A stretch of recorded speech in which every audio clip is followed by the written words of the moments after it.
பேசி முடிச்சுட்டு அப்புறம் நம்முடைய கலந்துரையாடலை நம்ம வந்து தொடரலாம். முதல்ல யார் பேசுறீங்க? வணக்கம். இலங்கை எழுத்தாளர் நீங்க நீலாவணி இந்திரா, நீங்க ஃபர்ஸ்ட் பேசிடுங்க. நான் வீதியால பயணமாகி கொண்டிருக்கிறேன்.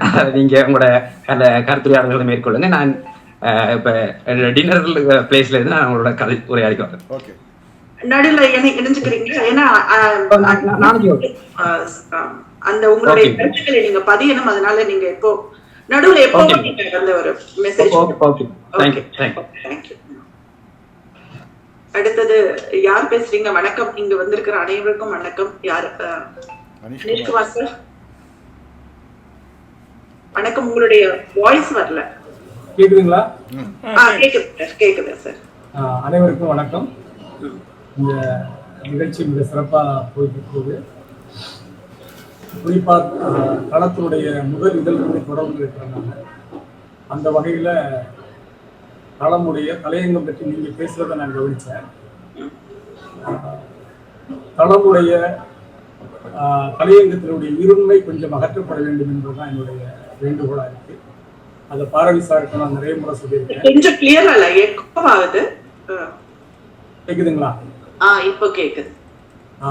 பாரதி சாருடைய களம் தலையங்கம் கொஞ்சம் இன்னும் எக்ஸ்பிளிசிட்டா இருந்தா பரவாயில்லையோ அப்படிங்கிற மாதிரி ஒரு எண்ணம் நமக்கு தோணுது. ஏன்னா தலையங்கம் என்பதுதான் அந்த இதழ வந்து ஒரு நிலைப்பாட்டை வெளிப்படுத்தக்கூடிய ஒரு இடமா இருக்கு. அது இயல்பாக நடக்கிறதா இல்ல ஒரு திட்டமிட்ட செயலான்ற மாதிரி இல்லாம, குறிப்பா நான் சொல்லணும்னு சொன்னா தளத்தினுடைய தலைத்தோடு ஒத்து செய்யக்கூடிய படைப்புகள் எல்லாமே எல்லா இதழ்கள் இடம்பெற்று தலையங்க இதழுடைய சிறப்பை நான் பார்க்கிறேன். குறிப்பா சொல்லணும்னா இந்த இதழ்ல வந்து பெண்களுடைய பங்களிப்பு அதிகமா இருக்கு. ஏறத்தாழ பெண்கள் சிறப்பிதழ்னு சொல்ற அளவுக்கு பெண் படைப்பாளியுடைய படைப்புகள் இருப்பதை நான் பார்க்கிறேன். குறிப்பா வந்து இந்த தலையங்கத்துல அவர் சுட்டிக்காட்டக்கூடிய விஷயத்த ஒரு சாதாரண வாசகன் எப்படி எதிர்கொள்வான் என்கிற கேள்வியை நான் முன்வைக்கிறேன். அதுக்கு பதில் சொல்லணும். ஏன்னு சொன்னா தலையங்கத்தை படிச்சுட்டு தான் நம்ம வந்து ஒரு இதழுக்குள்ள போவோம். கிட்டத்தட்ட ஒரு நுழைவு வாயில் மாதிரி. தலையங்கத்துல அவர் இன்னும் எக்ஸ்பிளிசிட்டா சில விஷயங்களை சோ மெனி வேர்ட்ஸ்ல அவர் எக்ஸ்பிளைன் பண்ண நான் நினைக்கிறேன். அப்பதான் வந்து தலையங்கம் எல்லாரையும் போய் சேரும். ஏன்னா தலையங்கம் எடுத்து படிச்சுட்டு எனக்கு நிறைய பேர் பேசுனவங்கெல்லாம் முதல் தலையங்கமே எங்களுக்கு உள்ள போறதுக்கு வந்து சிரமமா இருக்கு அப்படிங்கிற ஒரு தகவலை எனக்கு பகிர்ந்துக்கிட்டாங்க. போன இதழ் தலையங்கத்தை விட இந்த இதழ் தலையங்கம் இன்னும் கொஞ்சம் படிக்கிறதுக்கு சிரமமா இருக்கிற மாதிரி சொன்னாங்க. ஊடகங்கள் ஜாஸ்தின்னு சொல்றீங்க. ஆமா, அதுதான் சொல்றேன். நாங்க அதை படிக்கிறதுக்கு கொஞ்சம் பேர் சிரமப்பட்டாங்க. நிறைய பேர் என்கிட்ட பேசினாங்க. கிட்டத்தட்ட மற்ற வாசகர்களிடமிருந்து அதை ரெப்ரசென்ட் பண்ற மாதிரி கூட நீங்க நினைச்சுக்கலாம். இன்னொன்று வந்து தளத்தினுடைய கட்டுரைகள் வந்து வழக்கம் போல மிக ஆழமா இருக்கு. கட்டுரைகள் கொடுக்கக்கூடிய செய்தியை வந்து நம்ம அவ்வளவு ஈஸியா கடந்து போயிட முடியாது. அதுக்கு என்ன காரணம் அப்படின்னா தளம் வந்து ஒரு ஃபோக்கல் பாயிண்டோட தான் வேலை பார்க்கணும்னு நான் நினைக்கிறேன். இந்த ஃபோக்கல் பாயிண்ட் முதல் இதழ் சொல்லக்கூடிய செல்லப்பா இதழ் இருந்து ஆரம்பிச்ச ஃபோக்கல் பாயிண்ட இன்னைக்கு வரைக்கும் நம்ம தவற விடாம இருக்கிறோங்கிறதுதான் தளத்தினுடைய பலமா நான் பார்க்கிறேன். தளத்தை நான் எழுத்து இயக்கம் அப்படின்னு சொல்ற பொழுது நிறைய பேர் அதை ஒத்துக்க மாட்டேங்கிறாங்க. ஆனா தளமோட எழுத்து இயக்கம், அதுக்கு நிறைய சான்றுகளை நம்ம கொடுக்க முடியும். குறிப்பா சொல்லணும்னா நிறைய படைப்புகள்ல வந்து ஒரு ஒத்திசைவை நம்ம பார்க்கணும். குறிப்பா அந்த ஜேன் ஆஸ்டின் பற்றி ஒரு கட்டுரை நான் படிக்க இருந்தது. அந்த மொழிபெயர்ப்பு எனக்கு நெருக்கமாக இருந்தது. அந்த மொழிபெயர்ப்பு ரத்னா மேடம் அவர்களுக்கு நன்றி வசனம். ஏன்னு சொன்னால் நம்ம வந்து உலகம் முழுக்க இருக்கக்கூடிய படைப்பாளிகளை நம்ம கவனிச்சுக்கணும். அந்த கவனப்படுத்துதல் மிக முக்கியம். குறிப்பா வந்து உலகம் முழுக்க இருக்கக்கூடிய படைப்பாளிகளை விட்டு ஒரு இதழை நடத்துவது என்பது சரியா இருக்காது. நாம் தமிழ் என்கிற நிலத்தில் கால் ஊன்றி உலகத்தை பார்க்கிறோம் அப்படிங்கிற கருத்தோட்டத்தில் தான் தளத்துடைய நிலைப்பாட்டை நான் பார்க்கிறேன். ஆகவே தலையங்கத்துல கொஞ்சம் எக்ஸ்பிளிசிட்டா இருக்கணும். அதே நேரத்துல கட்டுரைகள்ல வந்து இந்த ஃபோக்கல் பாயிண்ட் ரொம்ப நல்லாவே இருக்கு. இன்னும் சொன்னா கட்டுரையுடைய என்ன சொல்றது, கொஞ்சம் நெகிழ்வுத்தன்மை இருக்கிற மாதிரி நினைக்கிறேன். பழைய கட்டுரைகளை குறிப்பிடுகிற பொழுது கொஞ்சம் நெகிழ்வுத்தன்மை, கொஞ்சம் எக்ஸ்பிளிசிட்டா இருக்கிற மாதிரி எனக்கு தோணுச்சு. குறிப்பா டாக்டர் நோயல் சாருடைய கட்டுரை வந்து கொஞ்சம் இந்த முறை கொஞ்சம் எக்ஸ்பிளிசிட்டாவே அவர் பிரசன்ட் பண்ண மாதிரி. அது என்னுடைய தனிப்பட்ட கருத்து. அல்லது முரண்படலாம். அதே நேரத்தில் அந்த கட்டுரைகள் சொல்லக்கூடிய விஷயங்கள் கொஞ்சம் எக்ஸ்பிளிசிட்டா பேசணும், இன்னும் கொஞ்சம் நிறைய பேருக்கு போய் சேருங்கிறது தான் என்னுடைய எதிர்பார்ப்பு. அதுக்காக நம்ம வந்து டைலூட் பண்ணணும் நான் பேசல. நம்ம வந்து எக்ஸ்பிளிசிட்ல பேசும்போது வெளிப்படை நம்ம அதை நீர்த்து போகணும் அப்படிங்கிறத சொல்றது இல்லை. கட்டுரையில் இந்த முறை வந்து எக்ஸ்பிளிசிட்டா பேசப்பட்ட விஷயங்கள், குறிப்பா டாக்டர் நோயல் சாருடைய கட்டுரைகள்ல வெளிப்படக்கூடிய பன்முக ஒடுக்கத்திற்கு எதிரான நிலைப்பாடு தொடர்ந்து இடம்பெறுவதை நான் பார்க்கிறேன். அடிப்படை வாதத்திற்கு எதிரான அவருடைய நிலைப்பாட்டை அவருடைய கட்டுரைகளை நம்ம தொடர்ந்து வாசிக்க முடியுது. அதனுடைய தொடர்ச்சியாக தான் அந்த கட்டுரையை பார்க்கிறேன். வீடு என்பது ஒரு ஜனநாயகமான அமைப்பாக இருக்க வேண்டும், குடும்பம் என்கிறது ஒரு ஜனநாயக நிறுவனமாக இருக்க வேண்டும் என்று சொல்லக்கூடிய கருத்தை ஏற்கனவே வலியுறுத்தி இருந்தாரு. அதனுடைய தொடர்ச்சியா இந்த கட்டுரைகள் இருப்பதை நம்ம பார்க்கிறோம். அவருடைய எழுத்துக்களை கடக்கிற பொழுது எனக்கு பொதுவாக ஏற்படுகிறது என்னன்னு சொன்னா, ஒன்று நாம் இன்னும் நிறைய வாசிக்க வேண்டும். அவரை தொடர்ந்து அவரோடு பயணிப்பதற்கு நாம் நிறைய வாசிக்க வேண்டியது. அவர் நமக்கு நிறைய வாசிப்பதற்கான தளங்களை, புள்ளிகளை அடையாளம் கட்டிக்கொண்டே சொல்கிறார் அப்படிங்கிறது எனக்கு தோணுது. அதே நேரத்தில் நிறைய விவாத புள்ளிகளை விட்டுட்டு ஒரு கட்டுரை என்பது வந்து முற்று முடிவான ஒரு முடிவை முன்வைக்கக்கூடாது. ஒவ்வொரு கட்டுரையும் ஒரு விவாத புள்ளியை கொண்டு செல்கிற பொழுதுதான் அது வாசகனுடைய பங்கேற்பை கோருவதாக இருக்கும். நான் நம்புறேன். ஏதோ ஒரு கட்டுரை எடுத்துட்டு ஏதோ ஒரு விஷயத்தை பேசிட்டு அப்படியே விட்டு போறது அல்ல. ஒரு கட்டுரையை படிக்கிற பொழுது நம்ம வேற ஒரு அந்த கட்டுரையில வந்து குறிப்பிடப்பட்டிருக்கக்கூடிய ஒரு நூலை அல்லது இன்னொரு கட்டுரையை நாம் வாசிக்க வேண்டிய ஒரு கட்டாயம் இந்த கட்டுரைகள் மூலம் நமக்கு ஏற்படும். இப்ப ஜெயநாசனுடைய கடிதங்களை படித்தவங்களுக்கு ஜெயநாசனுடைய நாவலை படிப்பதற்கான ஒரு வாய்ப்பு இருக்கு. ஒரு கடிதம் மொழிபெயர்க்கப்பட்டிருப்பதன் மூலம் ஜெயநாசன் நம்ம வந்து அவருடைய 250வது ஆண்டுல வந்து மிக முறையாக நினைவு கூர்ந்திருக்கிறோம். ஒரு படைப்பாளியை நினைவு கூறுவது என்பது அவருடைய படைப்புகள் மூலமாக நினைவு கூறப்பட வேண்டும் என்பதுதான் குறிப்பா களத்துடைய நிலைப்பாடும் கூட. இப்போ மற்ற கட்டுரைகளை பார்க்கிற பொழுது எல்லா கட்டுரைகளிலும் நாம வந்து ஒரு சமகாலத்தன்மையை வந்து தொடர்ந்து வலியுறுத்தி ஒரு கட்டுரையினுடைய நிலைப்பாடு எங்க நிற்குது அப்படின்னு கேட்டா அதனுடைய சமகாலத்தன்மை. அந்த சமகாலத்தன்மை எல்லா கட்டுரைகளையும் இருப்பதை நான் பார்க்கிறேன். குறிப்பா அந்த கவிதைகள்லையும் அந்த சமகாலத்தன்மை இருக்கு. ஆக தளம் ஒட்டுமொத்தமாக ஒவ்வொரு இதழ்லையும் ஒரு ஃபோக்கல் பாயிண்ட் இருப்பதை நம்ம வந்து சொல்றோம். அதனாலதான் நம்ம இது ஒரு சிறப்பிதழ் அப்படின்னு சொல்ற அளவுக்கு ஒவ்வொரு இதழ்லையும் இருப்பதை நம்ம பார்க்கிறோம். இன்னும் சொன்னா தளத்தினுடைய வரக்கூடிய அதிர்வன் சொல்லக்கூடிய பக்கத்தை நம்ம குறிப்பிட்டு பேசணும். தளம் வாசகர்கள் எல்லோரும் கடிதம் எழுதுவதில்லை. இது வந்து பொதுவா நான் சொல்லிக்க விரும்புறேன். தளம் படைப்பாளிகளுக்கும் சொல்லிக்க விரும்புறேன். என்னுடைய படைப்பு படிக்கப்படுகிறதா அப்படிங்கிற கேள்வி எழுகிற பொழுது எல்லோருடைய படைப்பும் படிக்கப்படுகிறது. எழுதக்கூடிய எல்லோருடைய படைப்புகளும் படிக்கப்படுகிறது. ஆனால் எல்லோரும் எழுதுவதில்லை. திருப்ப நான் வலியுறுத்திட்டு இருக்கேன். குறிப்பா பாரதிசாருக்கு நான் வலியுறுத்தி இருக்கிறேன். தளம் தொடர்ந்து வாசிக்கப்படுகிறது. தளத்தில் இருக்கக்கூடிய அண்மையில கூட நண்பர் ராஜேஷ் அவர்களிடம் பேசிக் கொண்டிருக்கேன். அவர் தளத்தில் வந்து டாக்டர் நோயல் சாருடைய கட்டுரை ஏறத்தாழ 500 பேருக்கு பகிரப்பட்டிருக்கிறது என்கிற கருத்தை எனக்கு அவர் பதிவு செஞ்சார் காலையில. அது எந்த குழுவுல பகிரப்பட்டிருக்கிறது அவர் சொன்னார். எனக்கு இந்த பேருந்துல பயணிக்கிறதுனால சரியா நினைவு கூற முடியல. கிட்டத்தட்ட 500 பேருக்கு அந்த டாக்டர் நோயல் சாருடைய கட்டுரை மட்டுமே பிடிஎஃப் ஃபார்மேட்ல அனுப்பப்பட்டிருக்கிறது. இதெல்லாம் எது சொல்றேன்னு சொன்னா தளம் தொடர்ந்து பல்வேறு இடங்களிலிருந்து வாசிக்கப்படுகிறது. இதை நம்ம வந்து எழுதக்கூடியவர்கள் நினைவில் வைத்துக் கொள்ள வேண்டும். இந்த இதழில் சொல்ல வேண்டும் சொன்னா எனக்கு வந்து தளத்தில் இருக்கக்கூடிய குறிப்பா அட்டைப்படத்தை பற்றி நான் பேசலாம்னு நினைக்கிறேன். அட்டைப்படம் வலியுறுத்தக்கூடிய விஷயம் வந்து இந்த தளத்தினுடைய ஏற்கனவே சொன்ன மாதிரி அவருடைய ஃபோக்கல் பாயிண்டை வந்து மையப்படுத்துற மாதிரி இருந்துச்சு. அடக்குமுறைக்கு எதிரான அடக்குமுறை எந்த மாதிரி தீவிரமாக இருக்கும் என்பதை அவருடைய தளத்தினுடைய அட்டைப்படத்தை பார்த்து நிறைய பேர் அதை பற்றி பேசினாங்க.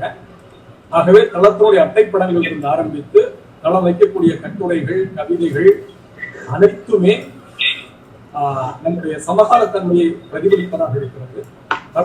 தளம் தொடர்ந்து இப்படி பயணிப்பதன் மூலம்தான் நாம் ஆழமான பாதிப்புகளை உருவாக்க முடியும். நாம் ஒரே அடியாக திடீரென்று ஒரு பாதிப்பை நாம் உருவாக்கி கொள்ள முடியாது. எடுத்து சிந்திக்க வைக்கும் அந்த சிந்தனை மூலம் நாம் பல்வேறு தளங்களை அடைய முடியும். அதற்கான அடிப்படை தளத்தில் இருக்கிறது. தளம் நான் ஏற்கனவே சொன்ன போல தமிழ் நிலத்தில் நின்று கொண்டு தமிழ் நிலத்தினுடைய பிரச்சனைகள் உலகளாவிய பிரச்சனையை தொட்டு பேசுகிறது. அந்த வகையில் தளம் வாசகர்கள் தொடர்ந்து நம்மை கவனித்துக் கொண்டிருக்கிறார்கள். இதை நான் வந்து திருப்பி அழுத்தவும் பதிவு செய்யறேன். இந்த நிகழ்ச்சியில கூட பதிவு செய்யறேன். நிகழ்ச்சியில கலந்துகிட்டவங்க இல்ல, நிறைய பேர் வந்து தளத்தை தொடர்ந்து வாசித்துக் கொண்டிருக்கிறார்கள். இது எதுக்கு சொல்றேன்னு சொன்னா, நம்ம எழுத்தாளர்கள் நிறைய எழுத வேண்டும். தளம் எல்லோருக்குமான ஒரு தளம். தளத்துக்கு ஒரு குழு கிடையாது. தளம் என்பது ஒரு தளம், எல்லோருக்குமான தளம், அவ்வளவுதான். தளத்து ஒரு குழுவின் சார்பிலோ ஒரு அமைப்பிற்காகவும் இயங்கக்கூடியவர்கள் அல்ல. இந்த ஜனநாயகத்தன்மையை புரிந்து கொள்வதன் மூலம் தளத்தில் புதிய நண்பர்கள் நிறைய பேர் வந்து கொண்டிருக்கிறார் என்று சொல்லி வாய்ப்புக்கு நன்றி கூறி விடைபெறுகிறேன். ரொம்ப ரொம்ப அருமையா சொன்னீங்க சார். எஸ்பெஷலி நீங்க அந்த அதிர்வுகள் பற்றி நானே பேசணும்னு இருந்தேன், அதை நீங்களும் வந்து பற்றி பேசிட்டீங்க. சில பேர் அந்த நிறைய பன்மொழி இலக்கியங்களை வந்து நமக்கு படிக்கிறதுக்கான ஒரு வாய்ப்பை வந்து தளம் வந்து ஏற்படுத்தி கொடுக்குது அப்படிங்கிறது. இன்னைக்கு உங்க உமாபாலு மேடம் வந்திருக்காங்க. அவங்க புஷ்கினோட ஒரு கதையை அவங்க வந்து நமக்கு மொழிபெயர்த்து தந்திருக்காங்க. அவங்க ஜாப்பனீஸ் மொழியெல்லாம் தெரியுமா அவங்களுக்கு? நாளைக்கு ஜாப்பனீஸ்ல இருந்து ஏதாவது ஒரு ஸ்டோரி எடுத்து நமக்கு மொழிபெயர்த்து தருவாங்கன்னு நினைக்கிறோம். இனிமே அடுத்து வர தளம் இதழுக்கு உங்களுக்கு எத்தனை இலக்கிய எந்தெந்த மொழிகள் தெரியுமோ அங்கிருந்து நமக்கு வந்து நிறைய நல்ல இலக்கியங்கள் நமக்கு வந்து சேரட்டும். சார் சொன்ன மாதிரி தளம் வந்து ஒரு இயக்கம் தான். அதை வந்து அதே மாதிரி சில சிறுகதைகள் வந்து ஒருத்தர் எழுதியிருக்காரு, சிறுகதைகள் வந்து இன்னும் கொஞ்சம் ஸ்டாண்டர்டா இருக்கலாங்கிறது. அது போன தடவை சொன்னதுக்கு இந்த தடவை சிறுகதைகளுமே வந்து ஒரு நல்ல ஸ்டாண்டர்டாவே வந்திருக்கு. சோ அதை இமிடியேட்டாவே அதை ரெக்டிஃபை பண்ணிட்ட மாதிரி எனக்கு தோணுச்சு. அண்ட் அடுத்தது யார் பேசுறீங்க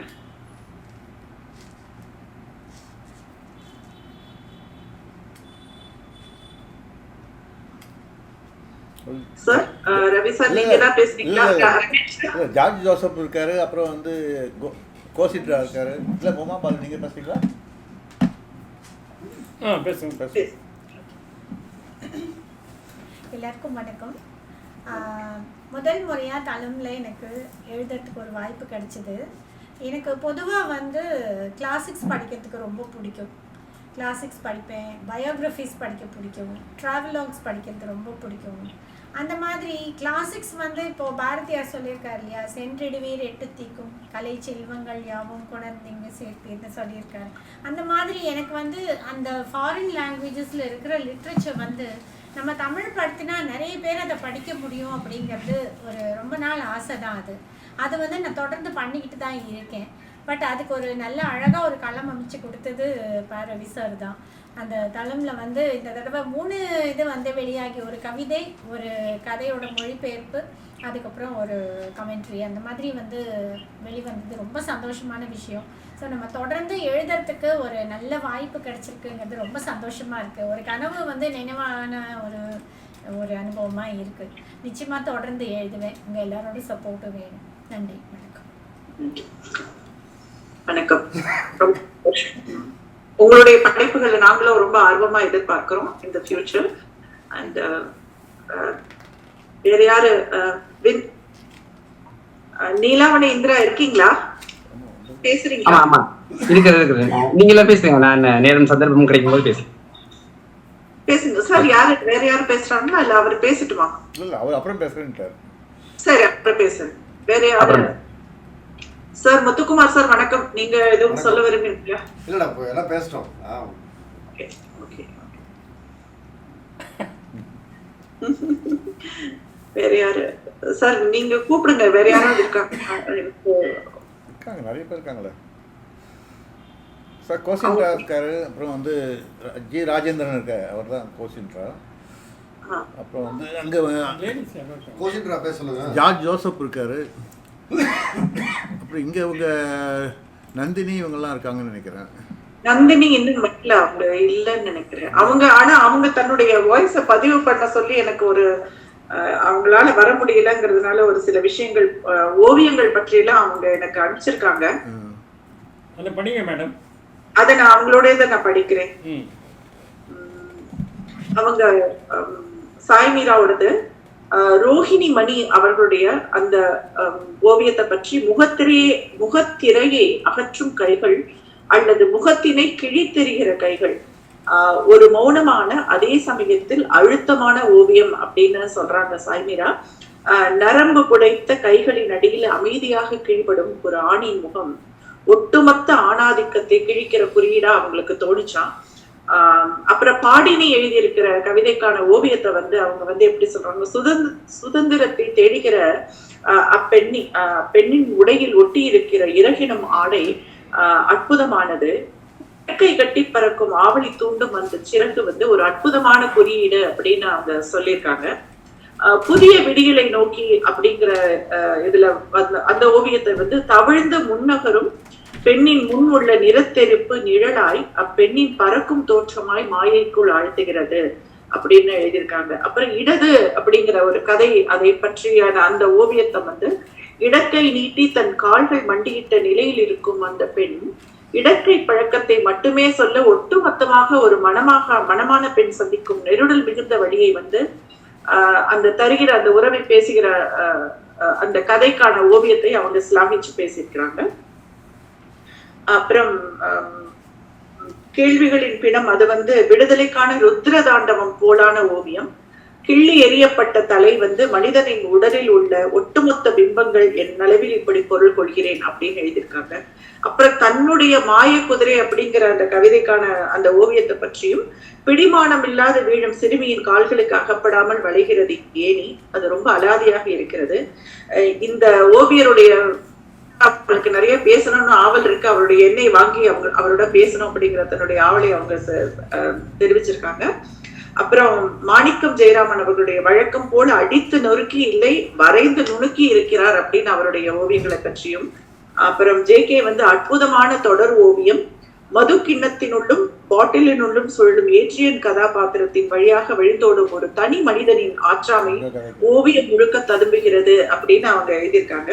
அப்புறம் அரவக்கோன் வந்து ஒரே ஓவியமாகினும் பிளவுபட்ட மனித மன சிந்தனைகளையும் சிதைவுகளையும் உயிர்ப்பிக்கிறது அப்படின்னு அதையும் பற்றி குறிப்பிட்டிருக்காங்க. அப்புறம் செல்வ செந்தில்குமார் அவர்களுடைய இயற்கையின் கொடையாளர்களின் பெரும் ஆட்சி ஓவியங்களிலும் நீண்டிருக்கிறது அப்படின்னு அவர் தன்னுடைய கருத்தை பதிவு பண்ணியிருக்காங்க.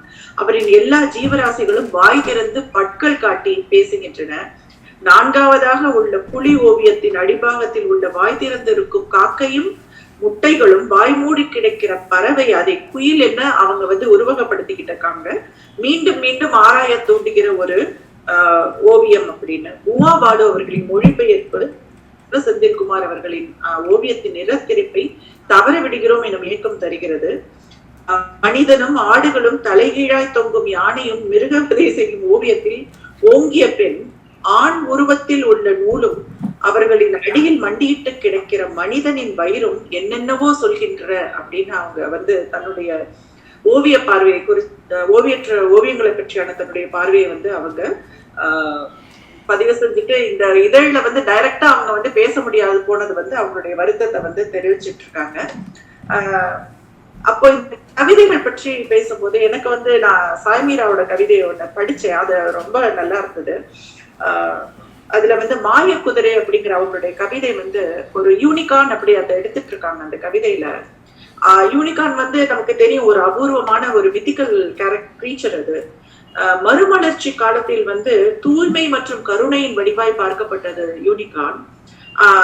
ஆனா இன்னும் கூட நமக்கு வந்து அறச்சீற்றம் அவங்களுடைய கவிதையில வந்து பெண்களுக்கான அந்த இடம், இன்னும் அவங்களுடைய விடுதலை, அவங்களுடைய சுதந்திரம் வந்து இன்னும் ஒரு கேள்விக்குறியாகவே இன்னும் இருக்கிறது அப்படிங்கிறதுக்கான ஒரு அறச்சீற்றம் வந்து பெண் விடுதலை, பெண்ணுரிமை பற்றிய வாய்க்கையே நம்ம எல்லாரும் பேசுறோம். ஆனா வளர்ந்த நாடுகளில் கூட இன்னும் பெண் விடுதலைங்கிறது இன்னும் ஒரு கேள்விக்குறியாகவே இருக்கிறது அப்படிங்கிறத அவங்களுடைய கவிதைகள் மூலமா அவங்க பதிவு செஞ்சிருக்காங்க. விஷம் கலந்த நீரை வந்து யூனிகான் கொம்புனால அந்த விஷத்தை வந்து குணப்படுத்த முடியுமா? ஆனா எந்த விதமான யூனிகான் கூட இன்னும் மனித மனங்கள்ல இருக்கிற வக்கரத்தையோ இல்ல அந்த ஒரு குழந்தைகள் மேல, பெண் குழந்தைகள் மேல அதுக்கு மேல திணிக்கப்படுகிற அந்த வன்முறையோ அதை வந்து குணப்படுத்தக்கூடிய எந்த ஒரு யூனிக்கானையும் நம்மளால இனிமே பார்க்க முடியுமாங்கிறது நமக்கு தெரியல. இந்த மாதிரி இவ்விதமான மூட நம்பிக்கைகளை கண்மூடித்தனமான ஒரு கொள்கைகள் வந்து மாற்ற இயலாது. ஆபிதாவின் வீடு உடைக்கப்படுவதற்கும் நிகழ்ந்த கொடுமைக்கும் இவங்களுமே பதிலளிக்க முடியாது அப்படிங்கிற மாதிரி எனக்கு தோணுச்சு. அதே மாதிரி இவருடைய கவிதைகள்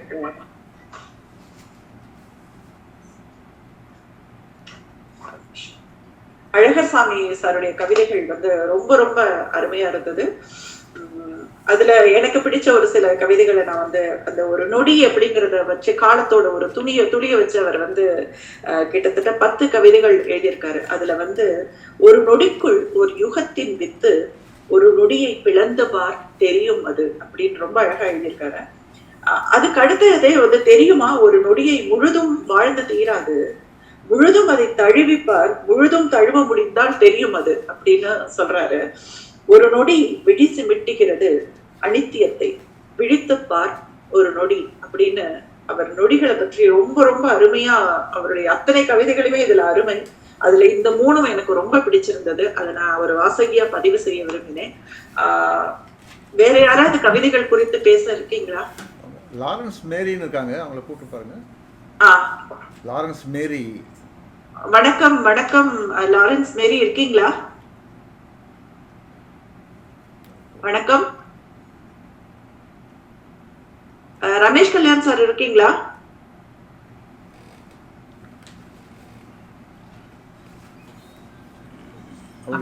வணக்கம். வணக்கம் லாரன்ஸ் மேரி. வணக்கம்மா. வணக்கம்.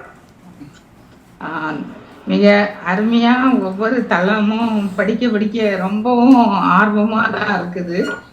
வித்தியாசமா நான் நிறைய படிக்கிறது உண்டு. ஒரு நூலகர், அதனால வந்து எனக்கு நிறைய இதழ்கள்ல பன்னாட்டு இதழ்கள் அப்படின்னு பலதரப்பட்ட இதழ்களை நான் படிக்கிறதுல இது தளம் வந்து என்னை ரொம்ப வியப்படைய செய்யறதா இருக்குது. அது வந்து என்ன சொல்றதுன்னு சொன்னா, அதோட தரம் ஒரு பக்கமா இருந்தாலும் அதோட இதுக்கு முன்னாடி பேசினவங்க சொன்னது மாதிரி பன்னாட்டு மொழிகளோட இலக்கியம் நம்ம தமிழுக்கு கொண்டு வர்றது அது ஒரு நல்ல ஒரு முயற்சி. அப்புறம் கவிதைகள் வந்து பார்க்கறதுக்கு ரொம்ப எளிமையா, வாசிக்கிறப்ப எளிமையா இருந்தாலும் அதனோட தாக்கம் வந்து ரொம்ப ஆழமா சிந்தனையை தூண்டுவதா இருக்குது. சிறுகதைகளும் அதே மாதிரி தான். சிறுகதைகள் கொஞ்சம் நீங்க எல்லாரும் உங்களோட கருத்துக்கள் படி கொஞ்சம் எளிமையா இருக்கிறது மாதிரி இருந்தாலுமே அதை வந்து யதார்த்தமா இந்திய சமூகம் சார்ந்ததா நடைமுறையில உள்ளதை அப்படியே எடுத்து காட்டுறது மாதிரி கொடுத்துருக்காங்க. அதனால வந்து எனக்கு தளம் மிகச்சிறந்த ஒரு இது. அதை வந்து நான் பதிவு செய்ய விரும்புறேன். நன்றி நன்றி, மிக்க நன்றி. ராமூர்த்தி சார் இருக்காரு நினைக்கிறேன், இல்லைன்னா ராஜேந்திரன், ஜி ராஜேந்திரன் கேட்டு பாருங்க. யார் சார்? ஜி ராஜேந்திரன், கோசின்றா கவிதை சார். ஜி ராஜேந்திரன் சார் இருக்கீங்களா? இருக்காரு சார். வணக்கம். வணக்கம் சார்.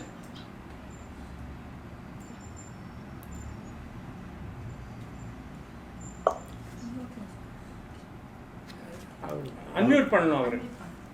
சார் உங்களுடைய அன்மியூட் பண்ணிக்கங்க. பிக்சர் கிளீனா வரலையே, ஓரமா அவர் உட்காந்துருக்கிற பொசிஷன் அப்படி போகுது. சார் உங்க வாய்ஸ் மியூட்டடா இருக்கு.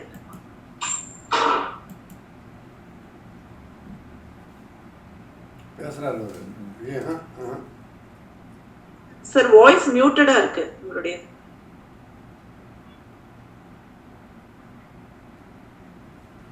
ஹலோ சார், வணக்கம். வணக்கம். ராஜா முத்துக்குமார் சாருடைய முத்துக்குமார் சாருடைய ஒரு கட்டுரையை பற்றி நான் ஏற்கனவே அவர்கிட்ட நான் பேசியிருந்திருக்கேன். பட் அந்த வழக்கமா விவசாயிகள், விளிம்பு நிலை மக்கள், தொழிலாளர்கள் அல்லது ஒடுக்கப்பட்ட புறக்கணிக்கப்பட்ட மக்களுடைய அந்த அனுபவங்களிலிருந்து நம்ம அவங்களோட மீட்டெடுக்கிறது தொடரும்.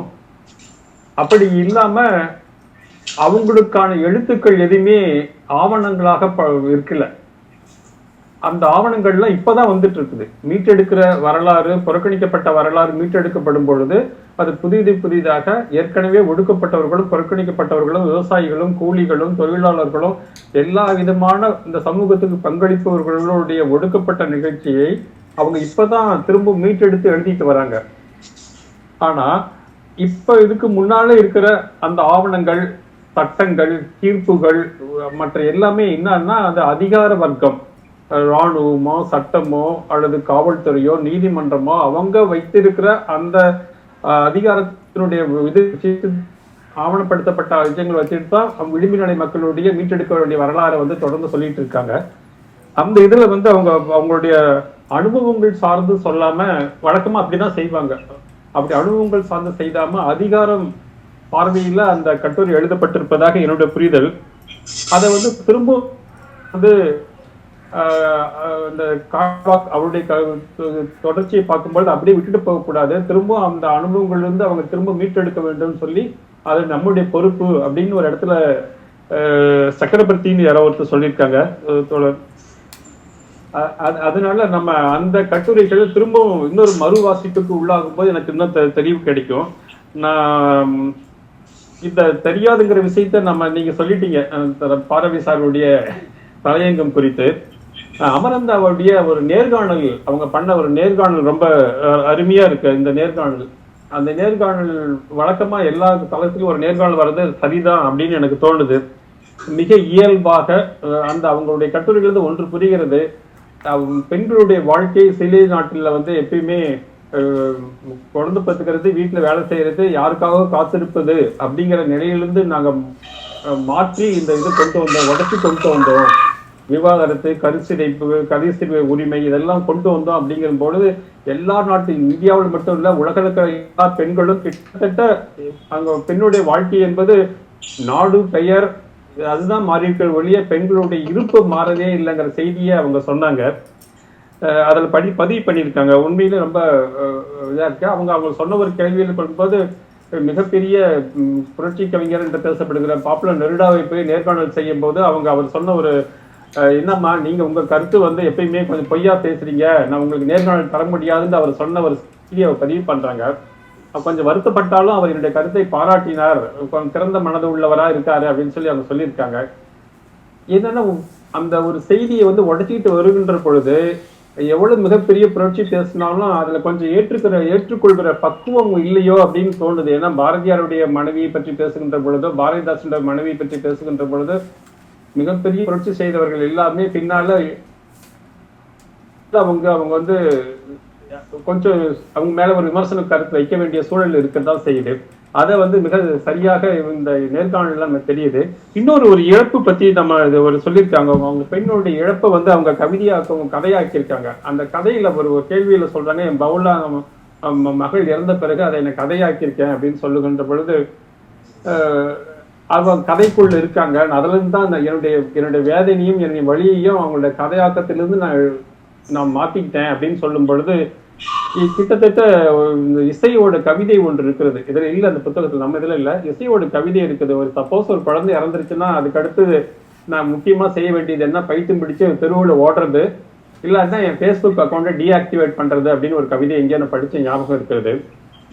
ஆனா இன்றைய சூழல்ல இப்ப சமூகத்தில் நடந்த கரூர் இந்த நிகழ்ச்சியில பேசுகின்ற அந்த பெண்களுடைய அந்த நேர்காணல்லாம் அல்லது அவங்களுடைய பேட்டிகள்லாம் பார்க்கும் பொழுது இது இன்னும் மாற்றிக்கொள்ள வேண்டியதா இருக்குது. பரவாயில்ல, நான் எனக்கு வந்து என் குழந்தை வீட்டுல ஒருத்தர் இறந்து போனாலும் பரவாயில்ல, அதன் மூலமாக நான் விஜயை பார்க்க வேண்டிய அந்த ஒரு சூழலை கொண்டு வந்திருக்கணுமோ அப்படிங்கிறது இந்த பெண்களுடைய வரிசைகளை பார்க்கின்ற பொழுது எங்கேயோ ஒரு இடத்துல நம்ம தவறு விடுகிறோமோ அப்படின்னா அந்த தவறு விடுகிற அப்படின்னு ஒத்துக்கிட்டா அதுக்கு பொறுப்பேற்க வேண்டியவர்கள் எல்லாமே நாம தான் இருக்கோம். அதுக்கு அப்படி பொறுப்பேற்று கொண்டால் அதை பற்றி பேசுகிற ஒரு தளமாக இந்த தளம் இருக்கிறது அப்படிங்கிறது தான். இல்லைன்னா மனசுக்குள்ள அவங்கவுங்க கருத்துக்களை வச்சுக்கும். ஆனா இதுல அந்த பெண்களை பற்றி குறை சொல்லி காரணம் இல்லை, அவங்களுக்கு புரிதல் இல்லை, இத வாழ்க்கை அதை தாண்டி இருக்கிறதுங்கிற விஷயத்த இருக்கு இல்லைங்களா. இப்ப கதை கவிதை எல்லாமே ஒரு குறிப்பிட்ட வட்டத்துக்குள்ளே இருக்கிறது. அது இன்னும் ஒரு கிராமத்துக்குள்ள போய் அது பெண்கள் எல்லாரும் கவிஞர்களை கொண்டாடுகிற அல்ல கதைகளை கொண்டாடுகிற மனநிலைக்கு போகல. ஒரு சினிமாவும் ஒரு திரைப்படமும் ஒரு தொலைக்காட்சியோட நிகழ்ச்சி காணொலி போகிற அளவுக்கு படிக்கிற விஷயம் போய் சேரல. அப்படி போய் சேராததுக்கு நாம் என்ன செய்ய முடியும்? அப்ப அவங்களை விட்டு விட்டு நம்ம எவ்வளவுதான் நம்ம சிந்திச்சாலும் அதை பற்றி எவ்வளவு கட்டுரைகளோ கதைகளோ கவிதைகளோ எழுதினாலும் அது ஒரு சின்ன தான் இருக்கும். குறுகிய வட்டங்கிறது மிகப்பெரிய உலகமா இருந்தாலும் எல்லாரும் உலகத்தில் இருக்கிற எல்லா இலக்கியவாதிகள், கதையாசிரியர்கள், எழுத்தாளர்கள், தத்துவவாதிகள், அப்படி யாரும் பொருளாதார உள்ளவர்கள் யாரும் சொன்னாலும் அதனுடைய பங்கெடுப்புல இவங்கெல்லாம் கிடையாது, விளிம்பு நிலை மக்கள் கிடையாது. அந்த விளிம்பு நிலை மக்கள் இல்லை அப்படிங்கும்போது நம்ம எவ்வளவுதான் திரும்ப திரும்ப சிந்திச்சாலும் அந்த வட்டம் வட்டத்துக்கு வெளியே மிகப்பெரிய உலகம், கைவிடப்பட்ட உலகம் இருக்கிறது. அந்த கைவிடப்பட்ட உலகத்துல இருக்கிற பேச்சு தான் நம்ம உள்ளுக்குள்ள புரிந்துணர்வு மக்களுடைய பேச்சுக்கும் அவங்களுக்கும் நிறைய நேரடி எதிர்மறையா இருக்குது. ஆனா உண்மையிலே அவங்க நமக்கு எதிரிகள் இல்லை. இப்ப யாராவது ஒரு தொலைக்காட்சியில நம்ம பேசுகின்ற பொழுது நமக்கு எதிரான கருத்துக்களோ நம்ம ஒப்புக்கொள்ள முடியாத கருத்துக்களை சொல்லும் போது நமக்கு இயல்பாவே ஒரு கோபமோ ஒரு ஆத்திரமோ வருது அப்படின்னா அவங்க புரிதல் வேறு, நம்ம புரிதல் வேறு. ஆனா நம்ம 2 பேரும் இந்த உலகம் இருக்கிற எல்லா மனிதர்களும் சேர்ந்துதான் நம்ம புரிதல் வச்சிருக்கணும். அதற்காக தான் இலக்கியங்கள் பாடுபடுகின்றன. அதுக்காக தான் கவிதையும் கதையும் எழுதிட்டு இருக்காங்க. ஏதோ ஒரு விஷயத்துல எல்லாரையும் ஒரு இடைக்கோடா ஆக்கணும், யாருமே இந்த புள்ளியில் விட்டுறக்கூடாது. அப்பதான் எப்பயுமே அந்த பெண்கள் கோலம் போடும்போது அங்கங்க புள்ளி இருக்கும். ஆனா எல்லா புள்ளிகளையும் சேர்த்து முடிச்சுட்டு கடைசியில எழுதி வந்துருவாங்க. எந்த புள்ளியுமே அவங்க விட்டுட்டு வேண்டாம் இவ்வளவு போட்டுட்டோமே ஒரு புள்ளி மட்டும் விட்டு போன்னு சொல்றது இல்லை. அப்ப ஒரு புள்ளி எல்லா புள்ளிகளும் சேர்க்கிற ஒரு வேலையை செய்கிற நம்ம வேலையை தான் நம்ம இலக்கியவாதிகள் செய்யணும். அதை தான் செஞ்சிட்டு இருக்கோம். அதனுடைய ஒரு வெளிப்பாடு தான் இன்றைய நம்ம போட்டுக்கிறது.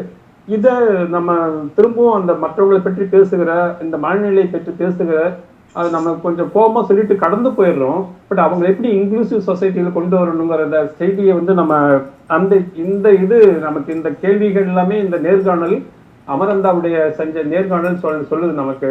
அவங்க எப்படி தன்னை ஒதுக்கிக்கிட்டு தன்னிலிருந்து தன்னை தன் சமூகத்திலிருந்து தன் குடும்பத்திலிருந்து தன்னில் ஏற்கனவே இட்டுக்கட்டப்பட்ட ஒரு ஒழுக்கு நெறிமுறைகளிலிருந்து அல்லது பெண்கள்லாம் இப்படித்தான் இருக்கணுங்கிற வெளியே எப்படி மிகப்பெரிய ஆசிரியராக அவங்க முதல் கதை எழுதும் போது அவங்களுக்கு 40 வயசு. அந்த 40 வயசு தான் முதல்ல நாவல் தொடங்குறாங்க அப்படிங்கிற செய்தி எல்லாமே யார் வேணாலும் கதாசிரியர்கள் வரலாம், எப்ப எந்த வயதிலும் கதை எழுதலாம். அப்படிங்கும்போது அதை பற்றி ஒரு புரிந்துணர்வு எல்லாருக்கும் வேணும். அப்படி புரிந்துணர்வு இல்லாத காரணத்தினால அவங்க ஏதோ ஒரு இடத்துல போய் அனுப்புறாங்க. அப்படி அண்டுகிற விஷயம் ஒரு சினிமாவாகவும் இருக்கும் பொழுது அதை பின்தொடர்ந்து அவங்க போறதுனால அவங்களோட பார்வையும் அப்படி இருக்குது அப்படிங்கிற ஒரு சிந்தனையை இந்த நேர்காணல் எனக்கு கொடுத்தது. அதன் மூலமாக இந்த உங்கள்கிட்ட பேசுறதுக்கு வாய்ப்பு கிடைச்சது. வாய்ப்புக்கு நன்றி. ரொம்ப அருமையா சொன்னீங்க சார். ஒரு கட்டுரை எடுத்துக்கிட்டு ஒரு நேர்காணல் இது எல்லாவற்றையும் இணைக்க நீங்களே ஒரு அழகா இணைத்து கொடுத்து ஒரு நீங்களும் ஒரு அழகான ஒரு கோலத்தை நீங்க சமைச்சு கொடுத்துருக்கீங்க எங்களுக்காக. அந்த பாயிண்ட் எங்களால பார்க்க முடியுது. இப்ப இந்த விளிம்பு நிலை அந்த அந்த அந்த கட்டுரையிலேருந்து நீங்க ஆரம்பிச்சு அதை அந்த அவங்களுடைய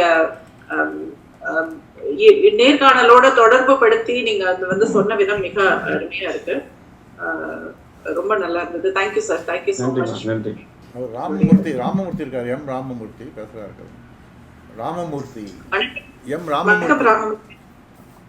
ராமமூர்த்தி சார் பேசுங்க சார். உங்களுடைய இது மியூட்ல இருக்கு.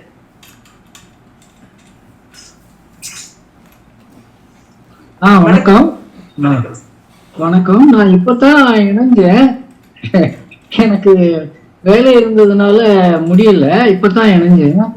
இன்னும் முழுசா நான் வாசிச்சு முடிக்கல. ஆனா எனக்கு இருக்கிற ஒரே ஒரு கருத்தை மட்டும் சொல்லிடுறேன், வேற எதுவும் பேசுறதுக்கு இல்ல. இந்த எல்லா அதாவது கதை கவிதை கட்டுரைகளுக்கெல்லாம் இடம் கொடுத்திருக்கீங்க. இந்த கட்டுரைகள்ல அல்லது நாடகத்துக்கும் ஒரு பங்கு கொடுக்கணுங்கிறது என்னுடைய கருத்து. நாடகம் குறித்து ஏதாவது வரலாம். சமீபத்திய அதாவது தற்காலத்திய தமிழக நாடக சூழல் எப்படி இருக்குது, நாடகங்கள் எப்படி இருக்குது, அதனுடைய தாக்கம் எப்படி இருக்குதுங்கிறத நாம கொண்டு வர்றதுக்கு ஏதாவது கட்டுரைகள் வாங்கி போடலாம் அப்படின்ட்டு எனக்கு தோணும். அதை மட்டும் பதிவு. மிக்க நன்றி சார். ஜார்ஜ் ஜோசப் இருக்காரு. Joseph sir. வணக்கம் வணக்கம். வணக்கம். நான் ரொம்ப நேரம் பேச போறதில்ல, ஒரு வேற இடத்துல இருக்கிறேன். நம்ம முதல்ல இந்த தளம் இதழ் வந்து ஒரு ஒரு தனித்துவமான இதழ்ல சொல்லலாம். இந்த கூட்டத்திலே எடுத்துக்கிட்டா கூட நான் ரொம்ப இளைஞன். என்னுடைய முக்கியமான கதைகள்னு நான் நினைக்கிற பல கதைகள், ஒரு 4-5 கதைகள் வந்து களத்துலதான் வெளியிட்டு சார்வாகன் பத்தி ஒரு கட்டுரை இதுல எழுதியிருக்கிறேன். ஜி நாகராஜன் பத்தி எழுத வாய்ப்பு கிடைச்சது. தொடர்ந்து களத்துல வந்து கட்டுரைகள், ஒரு எழுத்தாளரை பத்தின ஒரு கட்டுரையும் அவருடைய ஒரு கதைகளுக்கு ஒரு பகுதியும் போடுற அந்த பகுதி வந்து எனக்கு ரொம்ப பிடித்தமானது. அதே போல தளத்துல இடம்பெறக்கூடிய அந்த ஓவியங்கள், கதைக்கு தொடர்பான அல்லது கதையை வந்து இன்னும் விரிவா எடுத்து சொல்லக்கூடிய அந்த ஓவியங்கள், அது வந்து ரொம்பவே எனக்கு பிடிக்கும். கவிதைகள்ல வந்து மொழிபெயர்ப்பு கவிதைகள் வந்து ரொம்ப தரமா வரதா நான் நம்புறேன். கட்டுரைகள் வந்து இன்னும் காட்டமா வரலாம் அப்படின்றது என்னுடைய பார்வை. அதுவும் குறிப்பா இளைஞர்கள் வந்து நிறைய கட்டுரைகள்ல பங்கெடுக்கணும், அந்த திறனாய்வு வந்து இன்னும் தீவிரமா வெளிப்படணும் அப்படிங்கிறது என் பார்வையா இருக்கு. மற்றபடி பாரதி சார் வந்து ரொம்ப மோட்டிவேட் பண்ணுவாங்க. யங்ஸ்டர்ஸ் கூட பேசணும், உரையாடணும்னு நினைக்கிற ஒருத்தவங்க. இப்ப கூட சமீபத்துல தளத்துக்கு ஒரு கதை கொடுத்துருக்கேன். தொடர்ந்து இந்த பங்களிப்பு நிகழும் அப்படின்ற நம்பிக்கை இருக்கு. தளம் இன்னும் வீரியமா செயல்பட்டு இருக்கு. இந்த தளம் சார்ந்த அனைவருக்கும் எனது வாழ்த்தும் அன்பு. நன்றி. நன்றி நன்றி. உங்களை போன்ற இளைஞர்களுடைய உத்வேகமும் படைப்பும் எங்களுக்கு கிடைச்சா இன்னும் நிச்சயம் தளம் வந்து அடுத்த கட்டத்துக்கு நகரும். ரொம்ப நன்றி உங்களுடைய கருத்துக்களை பகிர்ந்ததுல. அடுத்தது வேற யார் பேசுறீங்க? ரமேஷ் சார் இருக்கீங்களா? அவர் அங்க மனோகர் இருக்காரு. மனோகரா இருக்கேன், நான் நோட்ஸ் எடுத்துட்டு இருக்கேன். இன்னும் யார் இருக்காங்க? ஆமா, இல்ல பேசலாம். இல்ல மனோகர், திருச்சி மனோகர் இருக்காரா? மனோகரன் சார் இருக்கீங்களா? வணக்கம்.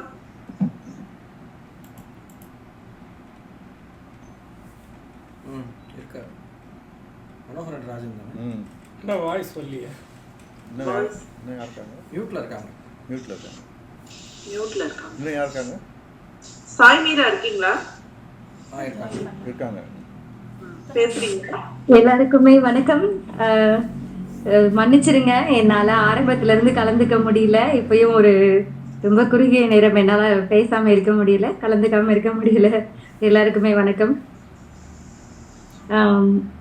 தளம் இந்த இதழ் ரொம்பவே சுவாரஸ்யமா இருந்தது தான் சொல்லணும். எல்லாத்த பத்தியுமே பேசணுன்ற அளவுக்கு ஒரு ஆர்வமும் ஆசையும் இருந்தது. அது என்னால் பேச முடியாத கருத்துக்களை நான் சொல்றேன்னு சொல்லி முன்னெடுப்பா எடுத்துக்கிட்ட ரத்னா வெங்கட் அக்காவுக்கு ரொம்ப நன்றி. நான் அவங்க கிட்ட தான் என்னுடைய அந்த குறிப்புகள் எல்லாம் கொடுத்துட்டேன், ஓவியங்கள் குறித்தான எனது பார்வையை. இந்த முறை நிழலி அவர்களுடைய இடது கவிதை ரொம்ப ரொம்ப பிடிச்சது. ஒரு பெண் வந்து இந்த சமூகத்துல சந்திக்கக்கூடிய பிரச்சனைகள் எல்லாமே எப்படி இருக்கும், அது வந்து வெறும் இடது கைன்றதை மட்டும் சொல்ல முடியாது, அது ஒரு குறியீடு தான். அந்த பழக்கம் மட்டும் இல்லாம ஒரு பெண் உட்கார்றது, நடந்துக்கிறது, எழுந்து போறது, சமைக்கிறது, கோலம் போடுறது, ஒரு வீடு கூட்டுறதுன்னு எல்லா விதமான செயல்பாடுகள்லையும் ஒரு மனமான பெண் வந்து ஒரு கேள்விக்கு உள்ளாக்கப்படுகிறாள் அப்படிங்கிறது தான் வந்து நிஜம். அதை இப்போ எல்லாரும் காமெடியா ஷார்ட் வீடியோஸ் அப்படி இப்படின்னு போடுறாங்க. எங்க வீட்டுல இப்படிதான் வெண்டைக்காய் நறுக்குவோம், எங்க வீட்டுல இப்படிதான் பண்ணுவோம், இந்த மாதிரியான சில டிமாண்ட்ஸ் வந்து பண்ணும்போது, ஆனா நிழலியுடைய எழுத்து ரொம்ப அற்புதமா இருந்துச்சு இந்த கதையில. அதே மாதிரி எனக்கு மொழிபெயர்ப்பு கதையான புஷ்கின் ரொம்ப ரொம்ப பிடிச்சது. அந்த ஒரு மனிதனுக்குள்ள இருக்கக்கூடிய ஷேட்ஸ் எல்லாம் அவங்க சொல்லியிருந்த விதம் ரொம்ப ரொம்ப அருமையா இருந்தது. ஹிதாயத் ஐயா அவர்களுடைய அவனது அவள் கவிதை வந்து அடுத்த கட்ட நகர்வா என்ன இருக்கு, இப்ப சமூகம் வந்து ஒரு 2வது திருமணத்தை வந்து எந்த அளவுக்கு கொண்டு போகுது, அது எந்த அளவுக்கு ஏற்றுக்கொள்ளுதுங்கிற அடுத்த கட்ட நகர்வை குறித்ததா இருந்தது.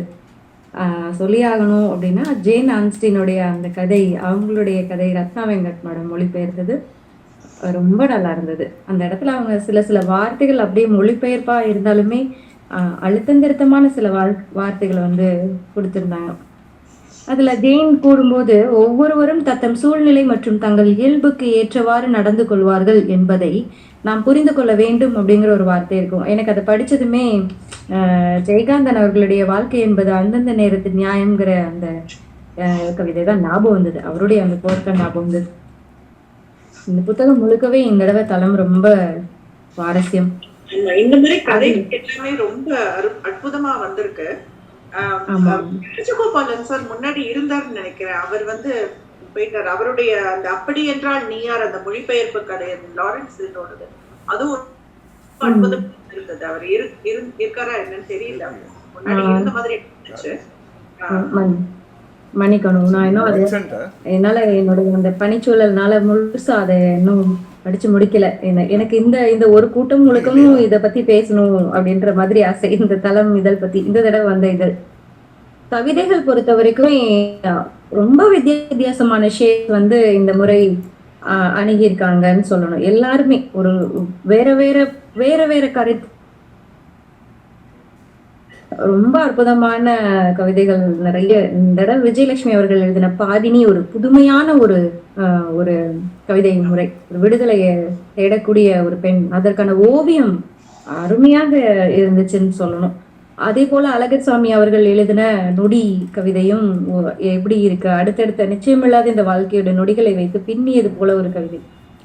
உமாபாலு அவர்களுடைய கவிதை முழுமையாவே தன்னம்பிக்கைங்கிற ஒரு ரொம்பவே அழுத்தம் திருத்தமான ஒரு தன்னம்பிக்கை. அதுதான் எனக்கு ரொம்ப பிடிச்சிருந்தது, அவங்களுடைய அந்த அழுத்தம் திருத்தமான தன்னம்பிக்கை வரிகள் எல்லாமே. அதன்கொண்ட அனீஷ்குமார் எழுதின ஒரு கவிதை அடிமைப்படுத்தப்பட்ட ஒரு சமூகத்துல இருந்து ஒரு பிணையா இருக்கிறவங்களோ இல்லது அந்த சூழல்ல இருக்கிறவங்களுடைய வாழ்வியலை ரொம்ப பேசிச்சு. மலர்மகள் அவர்களுடைய கவிதைகள் முழுக்கவே நினைவுகளோட தழும்பா அமைஞ்சதுன்னு சொல்லணும். இதெல்லாம் நான் எப்பவும் பேசும்போது அந்த குறிப்பிட்ட வார்த்தைகள் அந்த சொல்லாடல்கள் குறித்து பேசுவேன், மன்னித்தருள்க. இன்னைக்கு எனக்கு ரொம்ப அவசரமா நான் திருப்பி போகணுங்கிறதுனால அதோட சாராம்சத்தை மட்டும் சொல்றேன். இளையம் சிவா அண்ணா எப்பவுமே அருமையா எழுதுவாங்க, ரொம்ப பிடிக்கும் எப்போதுமே அவங்களுடைய கவிதைகள். தடவையும் அவங்களோடது அகத்தேடல் குறித்த கவிதைகளா இருந்தது, ரொம்ப பிடிச்சிருந்தது. அதற்காக நம்ம மாணிக்கம் ஜெயராமன் சாருடைய ஓவியமும் அருமையா இருந்தது. பலதரப்பட்ட முகங்களை கொண்ட ஒரே ஒரு ஓவியமா அது இருந்தது. சந்திரசேகர் அவர்கள் எழுதின கவிதைகள் எல்லாமே ஒவ்வொன்றும் ஒவ்வொரு தனித்தனி குறுங்கவிதைகள் நிறைய இருந்தாலும் அற்புதமா இருந்துச்சு. அதுல வனம் எப்படி சுரண்டப்படுது, அதை இப்படியான வார்த்தைகள்ல கொண்டு வர முடியுமா, அந்த வளம் எல்லாம் எப்படி போகுதுங்கிறதெல்லாம் அற்புதமா எழுதியிருந்தாரு. வளவதுரையன் சார் எழுதியிருந்தது வாழ்க்கை பயணம், ஒரு வாழ்க்கை எப்படியான ஒரு பயணத்துல இருக்குன்ற ஒரு மாதிரியான 2 விதமான கவிதைகள் ரொம்ப ரொம்ப பிடிச்சிருந்தது. நான் இந்த தடவை பங்கெடுத்துக்கிட்டது கவிதைகள்ன்றது ரொம்ப மகிழ்வான ஒரு விஷயம். அது ஐயாவுடைய பாரவி ஐயாவுடைய கருணையினால் சொல்லலாம், அல்லது இவ்வளவு பெரிய ஆளுமைகள் இருக்கிற இடத்துல என்னை போன்ற இளையோர்களுக்கு பங்கு கொடுத்தமைக்கு தளம் இதழுக்கு நான் நன்றி தெரிவிச்சுக்கிறேன் இந்த இடத்துல. மற்றபடி இந்த தடவை இந்த புத்தகம் தளம் புத்தகம்ல இருக்க ஓவியங்கள் குறித்து கம்ப்ளீட்டா பேசணும்னு ஆசை. ஆனா நான் அதோடைய சாராம்சம் முழுக்கவும் ரத்னா கிட்ட கொடுத்துருக்கேன். என் குரலை அவங்க அதை கொஞ்சம் அப்பப்போ சொல்லுவாங்கன்னு நான் நம்புறேன். இல்ல பதிவு பண்ணிட்டேன், ஆல்ரெடி பதிவு பண்ணிட்டேன். ரொம்ப ரொம்ப ரொம்ப ரொம்ப நன்றி ரொம்ப நன்றி அக்கா. தலையங்கம் பத்தி ஐயா கிட்ட தனியா ஒரு இடம்ன்ற ஒரு ஆசையே இருக்கு. ஒரு நாள் பாரவி ஐயா கிட்ட அதை பத்தி பேசியே ஆகணும் அப்படிங்கிற ஒரு மனநிலையில தான் இருக்கேன். எனக்கு இந்த தடவை ஓவியங்கள்ல இருந்த விஷயங்கள் ரொம்ப ரொம்ப தெளிவா புரிஞ்சுக்கிற ஆள் கிடையாதுதான், இருந்தாலும் அந்த உற்று நோக்கல் எப்பவுமே ஆசையை தூண்டும். எனக்கு ரொம்ப அருமையா இருந்தது. ஹங்கர் அண்ட் சாக்ரிஃபைஸ்ங்கிற இந்த உணர்வுகளின் வெளிப்பாடு. செல்வ செந்தில்குமார் அவர்களுடைய இந்த ஓவியங்கள் எல்லாமே அற்புதம். எனக்கு இந்த இடத்துலயே ஓப்பன் ரெக்வெஸ்டாக வைக்கிறேன், எனக்கு வாசுகி லட்சுமி நாராயணன் அவர்களுடைய தொடர்பு எண் பாரவி ஐயா கிட்ட இருந்து வாங்கணும்னு ஆசை. ஏன்னா மாயக்குதிரைக்காகவும் அசம்பாவிதங்களை தவிர்க்கும் பொருட்டுங்கிற கவிதைக்காகவும் அவங்க ஓவியம் கொடுத்திருக்காங்க. எனக்கு ரொம்ப பிடிச்சிருந்தது அந்த ஓவியம்.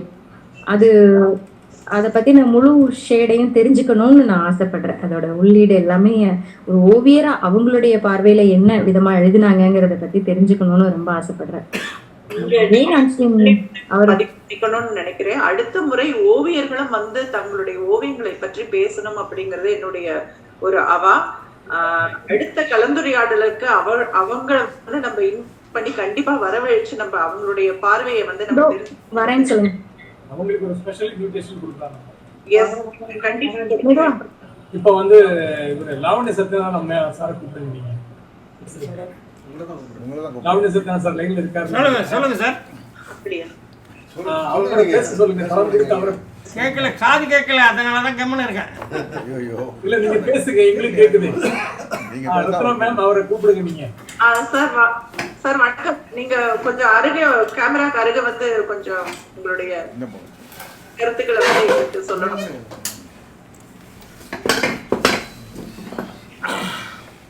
தளத்தினுடைய துவக்கத்திலிருந்து நான் பார்வையோட தொடர்பில் இருக்கேன். தளம் இதழ் முதல்ல ஆரம்பிக்கும் போதே ஒரு இரட்டை பரிமாணம் இருக்கணும், ஒற்றை பரிமாணமான இதழாக இருக்கக்கூடாதுங்கிறத பற்றி நாங்கள் தெளிவாக இருந்தோம். அந்த அளவில் இலக்கியம், சமூகம், பொருளாதாரம் எல்லாத்த பற்றியும் ஒரு இதுவாக கலந்த ஒரு இதழாகவே நாங்கள் கொடுக்க ட்ரை பண்ணோம். அந்த அளவில் பார்வையினுடைய பெரிய விஷயம் என்னென்னா, ஃபார்ட்டே என்னென்னா, அவர் வந்து எடிட்டிங் வந்து ரொம்ப சூப்பராக பண்ணுவார். அவர்கிட்ட எத்தனை படைப்புகளை வச்சாலும் அது இந்த இதழுக்கு எப்படி அது கரெக்டாக வரணுங்கிறத கரெக்டாக யோசனை பண்ணி அதை கரெக்டாக செய்கிறார். நானே அவர்கிட்ட 2-3 தடவை அவருக்கு பாராட்டுகள் தெரிவிச்சிருக்கேன். இந்த லாஸ்ட்டாக நான் படித்த இதழில் எனக்கு ரொம்ப பிடிச்சிருந்த ஐட்டம் வந்து இசபெல் அலந்தேவனுடைய இன்டர்வியூ ஒன்று. அப்புறம் அந்த அமரந்தா டிரான்ஸ்லேட் பண்ணியிருந்த நீதிபதியின் மனைவிங்கிற கதை எனக்கு ரொம்ப பிடிச்சிருந்தது. கவிதைகள் எனக்கு அவ்வளோ மனசுக்கு திருப்தியாக இருக்கல.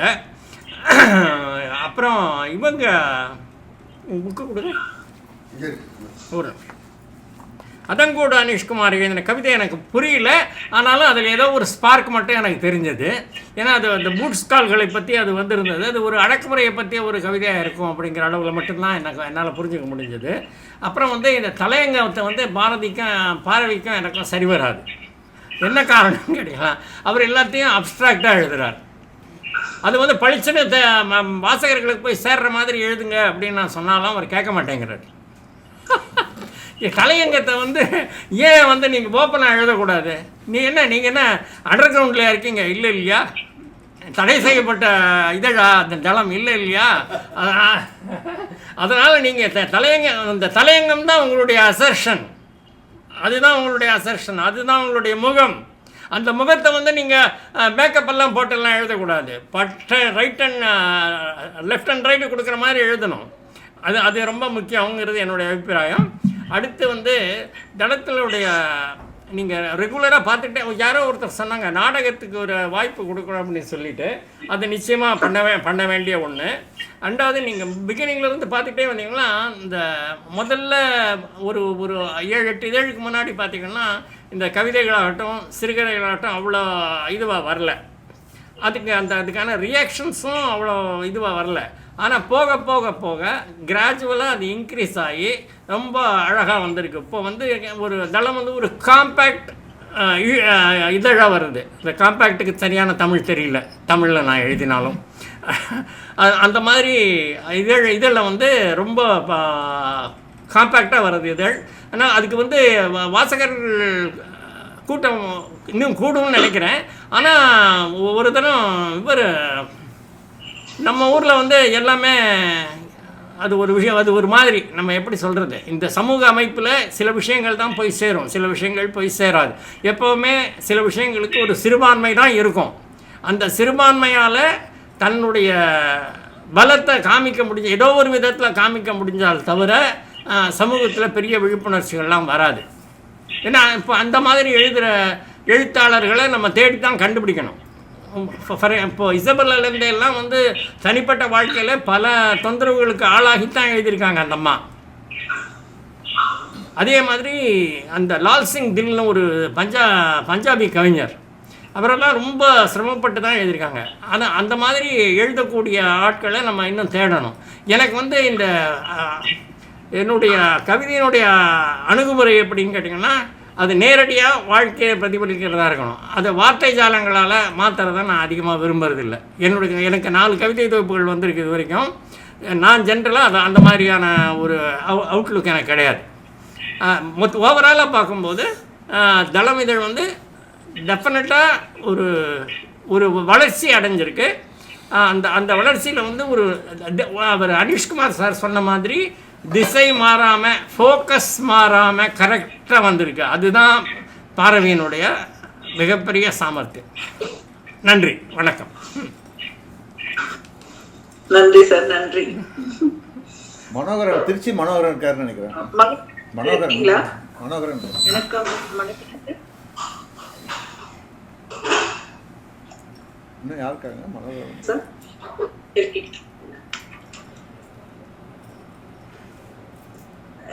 நான் அந்த கதைகள் பற்றி அவர் ஜி ராஜேந்திரன் சார் சொன்னபடி இந்த விளிம்பு நிலை அப்படின்னு எடுத்துக்கும் போது இந்த இதழில வந்து பிளாட்ஃபார்ம்னு ஒரு தனஞ்சயன் எழுதின ஒரு கதை கூட, விவசாயம் செய்தவர். அது கூட ஒரு விவசாயம் செய்தவர் வந்து எப்படி ஒரு பிச்சை எடுக்கும் நிலைக்கு தள்ளப்படுகிறார் அப்படிங்கிறது, அதுவும் ஒரு அருமையான கதை. அதுவும் வந்து படிக்கும் பொழுது ரொம்ப மனதை வந்து ரொம்ப உருக்கினதா இருந்தது.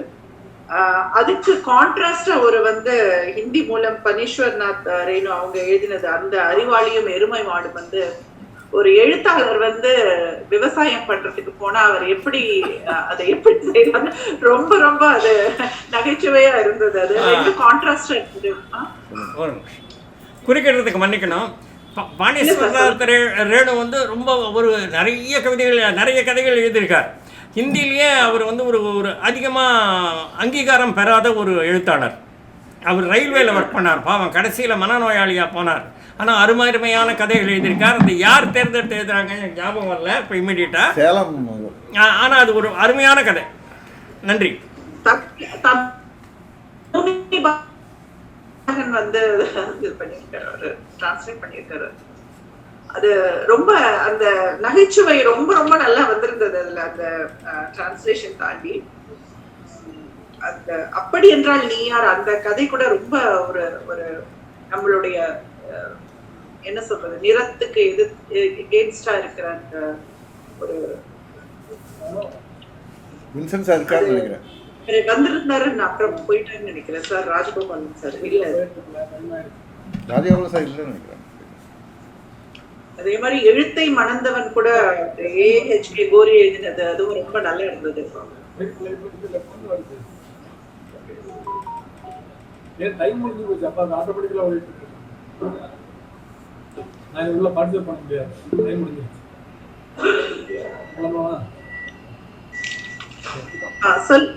சொல்லுமா நீரா. ஒன்றும் இல்லைக்கா, நான் கொஞ்சம் விடை பெற்றிருக்கிறேன். என்னுடைய கருத்துக்களை ஓரளவுக்கு முடிந்தவரை நான் பதிவு செய்தேன்னு நம்புறேன். எனக்கு ரொம்ப பிடிச்சிருந்தது இந்த மாதத்திற்கு இந்த தலைமைதல் ரொம்ப பிடிச்சிருந்தது. ரொம்ப நன்றி. உன்னுடைய பல அலுவல்களுக்கு நேரம் ஒதுக்கி நீ ரொம்ப நன்றி அக்கா, ரொம்ப நன்றி. இவர் நீலாவண இந்திரா இருக்காரா? இல்ல, மனோகரன் ராஜன். அழகசாமி இல்ல, அழகசாமி வரல போல. அழகசாமி இல்ல நினைக்கிறேன். அழகர்சாமி சார் இருக்காரா இல்லையா தெரியல.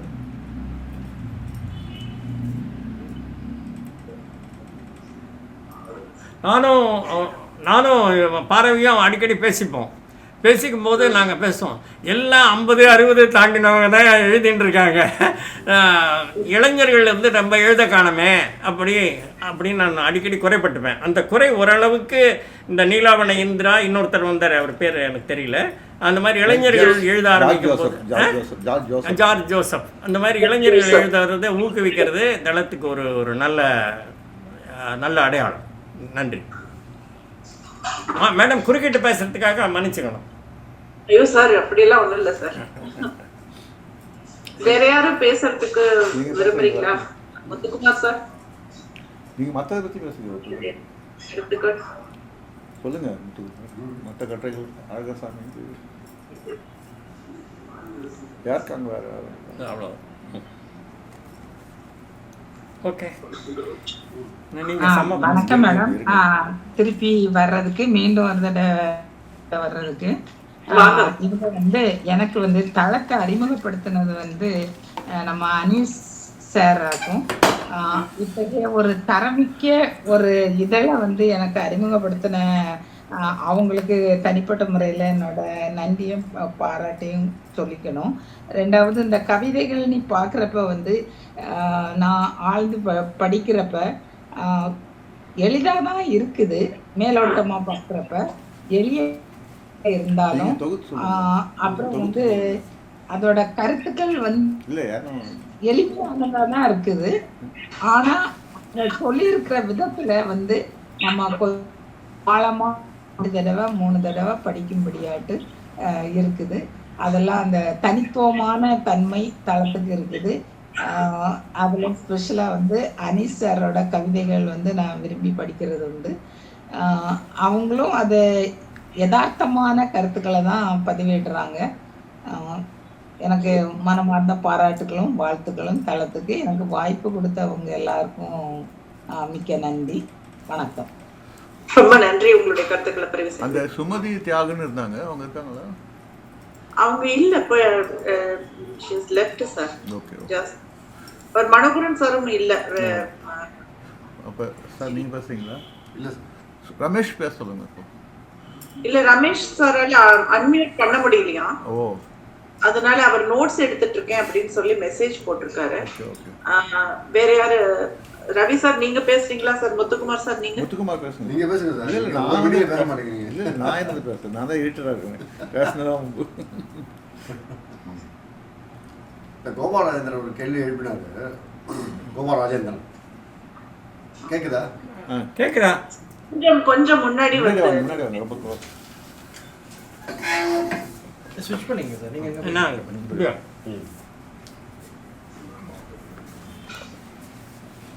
இந்த விளிம்பு நிலை ஆய்வுகள் பற்றி ஒரு கேள்வி கேட்டிருந்தார்.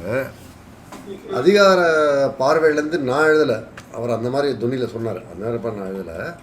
சபார்டினேட் ஸ்டடீஸ் குரூப்பே என்ன பண்ணியிருக்காங்கன்னா, இந்த மாதிரி இந்த விவசாயிகளோட கான்ஷியஸை மீட்டெடுக்க முடியல, இது பண்ண முடியல, ஃபெயிலியர் ஆஃப் கான்ஷியஸ்னஸ் அப்படின்னு சொல்லி அவங்க தான் ஃபெயிலியர் பேசிகிட்டு இருக்காங்க. காக்னிட்டிவ் ஃபெயிலியர்னு பேசுகிறாங்க, அறிதல் தோல்வின்னு பேசுகிறாங்க. அதை தான் காயத்ரி ஸ்வாகத்தை கொஸ்டின் பண்ணுறாங்க. ஏன் தோல்வி நீங்களே கான்ஷியஸ்னஸ்ன்னு சொல்கிறீங்க, நீங்களே தோல்வின்னு சொல்கிறீங்க, ஏன் அது மாதிரி சொல்கிறீங்க? ஏன் நீங்கள் உங்கள் எழுத்தே அதை மீட்டெடுக்குதுன்னு சொல்லிக்கலாமே, ஏன் அதை பண்ணல நீங்கன்னு கேட்குறாங்க காயத்ரி சக்கரவர்த்தி. அதை தான் நான் பாயிண்ட் அவுட் பண்ணியிருக்கேன். அது என்னோடய பாயிண்ட் ஆஃப் வியூங்கிறது ஒன்றும் கிடையாது. நான் அதில் ஒரு மேப் தான் பண்ணியிருக்கேன். சபார்டினேட் ஸ்டடீஸை பற்றி பல்வேறு பார்வைகளை மேப் பண்ணியிருக்கேன். என்னோட அதிகார வர்க்க பார்வை அப்படிலாம் ஒன்றும் கிடையாது. பல்வேறு இதை மேப் வியூஸ் மேப் பண்ணியிருக்கேன், அவ்வளோதான். இப்போ நான் இதில் என்னோடய கருத்து எதுவும் சபார்டினேட் ஸ்டடீஸை பற்றி எதுவும் வரல. அதில் அவங்க சொல்கிறது கான்ஷியஸ்னஸ் அப்படிங்கிறத ஒன்று வச்சுட்டு அதை ஃபெயிலியர்னு சொல்லிட்டே இருக்காங்க. அந்த ஃபெயிலியரை பற்றி காயத்ரி ஸ்வாகத்தை பற்றி கொஸ்டின் பண்ணுறாங்க.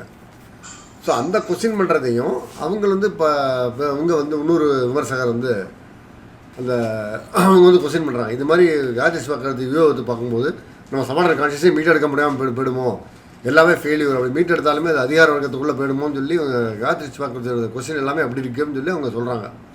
ஸோ இந்த பெனிட்டா பாரியோட கொஸ்டினையும் காயத்ரி ஸ்வாகத்தை மேலே வச்ச விமர்சனத்து மேலே ஒரு மேல் விமர்சனமும் எல்லாத்தையும் பாயிண்ட் அவுட் பண்ணி ஒரு மேப் பண்ணியிருக்கேன், அவ்வளோதான். It's mapping of so many use of subordinate studies, அவ்வளோதான். அது அதிகார வர்க்க பார்வையிலேருந்து அப்படிங்கிறதுலாம் ஒன்றும் கிடையாது. அதில் எல்லா பார்வையும் அதில் மிங்கிள் ஆகிருக்கு. அதில் ஒரு மாதிரி கடைசியில் முடிக்கும்போது அந்த இது இருக்குது, அர்பன் ஏழ்மைக்கும் கிராமப்புற ஏழ்மைக்கும் உள்ள பெரிய ஒரு பாதாளத்தை இட்டு நடப்புறதுக்கோ விமர்சனம் பண்ணுறதுக்கோ சபார்டினேட் ஸ்டடீஸோட விமர்சன அணுகுமுறை ஒரு தோல்வி அடைஞ்சிட்டு சொல்லியிருக்கேன். அப்படி தான் முடிச்சிருக்கேன். அது ஸோ சபார்டினேட் ஸ்டடீஸை இன்னும் அது வளர்ந்துட்டே போயிட்டு இருக்குது. சபால்டன்கிறே இன்னும் வளர்ந்துட்டு போயிட்டு, யாரால் சபால்டன்கிறதே இன்னும் முடிவாள். ஸோ அது ஃப்ளூயிடாக அது போயிட்டுருக்குது. இதுலேருந்து முடிந்த முடிவுகள்ங்கிறது எதுவும் இல்லை. அதில் பெட்ரிக் ஜெம்சன் சொல்கிற மாதிரி என்ன சொல்கிறது, ஒரு மேல்தட்டு வர்க்கத்தோட அந்த பார்வையை தான் வெளில வருது. முதல்ல அப்படி தானே வெளில வரும். யார் பேச முடியுமோ அவங்க தான் பேச முடியும். ஸோ அந்த பேச முடிகிற பார்வையில் இதெல்லாம் அடக்கப்படுது, இதெல்லாம் ஒழிஞ்சிருக்கு அப்படிங்கிறத வெளில கொண்டுறது மூலியமாக தான் அந்த சபால்டன் கான்ஷியஸு, பேடிம்சஸ் ஹிஸ்ட்ரி, வேறு மாற்று வரலாறுலாம் அதுலேருந்து எடுக்க முடியுங்கிறது தான் பியூர் டிஃபரன்ஸை அந்த இதுலேருந்து கண்டுபிடிக்க முடியும் பெட்ரிக் ஜெம்சன் சொல்கிறாரு. ஸோ இதில் இதை அதிகார வர்க்க பார்வை சொல்ல முடியாது. அதிகார வர்க்க பார்வையில் தான் நீங்கள் சில விஷயம் மீட்டெடுக்க முடியும்னு சொல்கிறது வந்து அதிகார வர்க்க பார்வை கிடையாது. அதிகார வர்க்க பார்வையில் இருக்கிற ஒரு முரண்பாடு, இந்த கான்ட்ராடிக்ஷன் தான். கான்ட்ராடிக்ஷன் இல்லாத டிஸ்கோர்ஸுமே கிடையாதுங்கிறது தான் அந்த பாயிண்ட் ஆஃப் வியூ தான் அதை சொல்கிறது. அதுக்கு தான் சொன்னது. ஸோ அதிகார வர்க்க பார்வையிலேருந்து நம்ம எழுதலை, அவங்களே ஃபெயிலியர் சொல்லியிருக்காங்க. சபான ஸ்டடீஸ் குரூப்பே ஃபெயிலியர்னு சொல்லியிருக்காங்க எல்லாமே. அதான் அவங்க சொல்லியிருக்காங்க. காயத்ரி கொஸ்டின் பண்ணுறாங்க, அதை சொல்லியிருக்காங்க. அவ்வளோதான். இது கோபாலச்சந்திரன் சாருக்கு நான் சொல்கிறேன். வணக்கம். சுந்தரமூர்த்தி சார் நன்றி. சுந்தரமூர்த்தி சார் இருக்காரா பாருங்க. சுந்தரமூர்த்தி சார் வணக்கம். இருக்கீங்க? வணக்கம். வணக்கம் சார். உங்களுடைய கருத்துக்களை பதிவு பண்ணுங்க. வாங்க. ரொம்ப மகிழ்ச்சி. கொஞ்சம் லேட்டாக தான் வந்தேன் உள்ள, நான் வேலை இருக்கிறதுனால.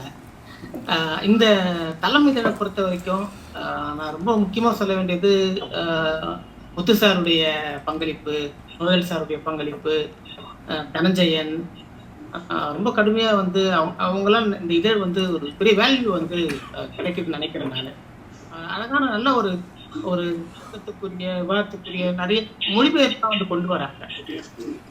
ரொம்ப பிடிச்சிருக்கு. எனக்கு என்னன்னா பெரிய ஒரு வருத்தம் என்ன அப்படின்னா, இன்னும் இது வந்து போகலையே இந்த இது, எனக்கு பெரிய வருத்தம் உண்டு. கொண்டு போறதுதான் முயற்சி பண்ணணும். ரவிசார் வந்து இந்த வயசுலயும் இவ்வளவு கடுமையா இது உழைச்சிட்டு எல்லாரும் கேக்குதா நான் பேசுறது? நல்லா கேக்குது சார், ரொம்ப நல்லா கேக்குது, கிளியரா இருக்கு. ரவி சார் இவ்வளவு கடுமையா இந்த வயதுல உழைக்கிறது அப்படின்னு பார்க்கும்போது எனக்கு பிரமிப்பா இருக்கு. அவரை பார்க்கும்போது எனக்கு இவ்வளவு தூரம் பண்றது. இந்த இதழில் வந்து ரொம்ப நல்லா வந்திருக்கு. இது இன்னும் வந்து கொண்டு போகணும், அதுக்கு ஏதாச்சும் பங்களிப்பு செய்யணுங்கிற ஆர்வம் எல்லாமே இருக்கு. நிறைய பேர் நானும் பேசிட்டு இருக்கேன், இந்த இதழுக்காக நிறைய பேர் பேசிட்டு இருக்கேன். சாருக்கும் தெரியும். முத்து சாருடைய இந்த சபால்டன் ஸ்டடீஸ் ரொம்ப முக்கியமான ஒரு மொழிபெயர்ப்பா நான் பார்க்கறேன். அது பேசப்பட வேண்டிய ஒண்ணுதான் இருந்தது. எனக்கு கூட அதிகாரத்துல இருந்து போல இருக்கோ அப்படின்னு போல் பட்டுச்சு எனக்கு. சார் ஒரு விளக்கம் கொடுத்தாரு, ரொம்ப நல்லா இருக்கு இது.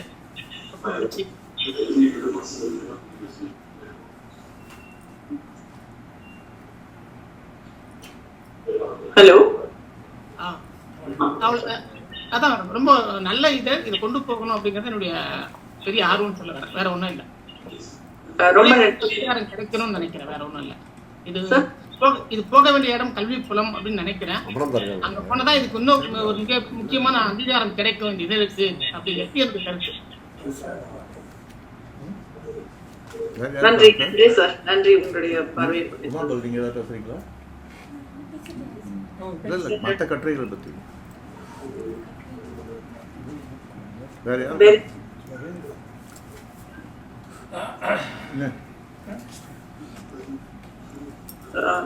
யாரும் பேசுறீங்களா? ரவி சார், வேற யாரும் இல்ல இப்போ.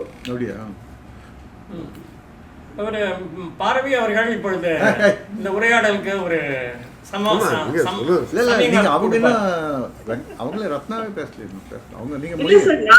கருத்துக்களை நடுநடுவுல பகிர்ந்துட்டேன் நான் நிறைய. ஒரே ஒரு பொலிட்டிக்கல் இருக்கிற அந்த ஒரே ஒரு கட்டுரை மட்டும்தான் நான் படிக்கல. ஏன்னா முழுமையா தளத்தை வந்து ஃபுல்லா படிக்கிறதுங்கிறது ஒரு அதுவே ஒரு சேலஞ்சு தான் உங்களுக்கு.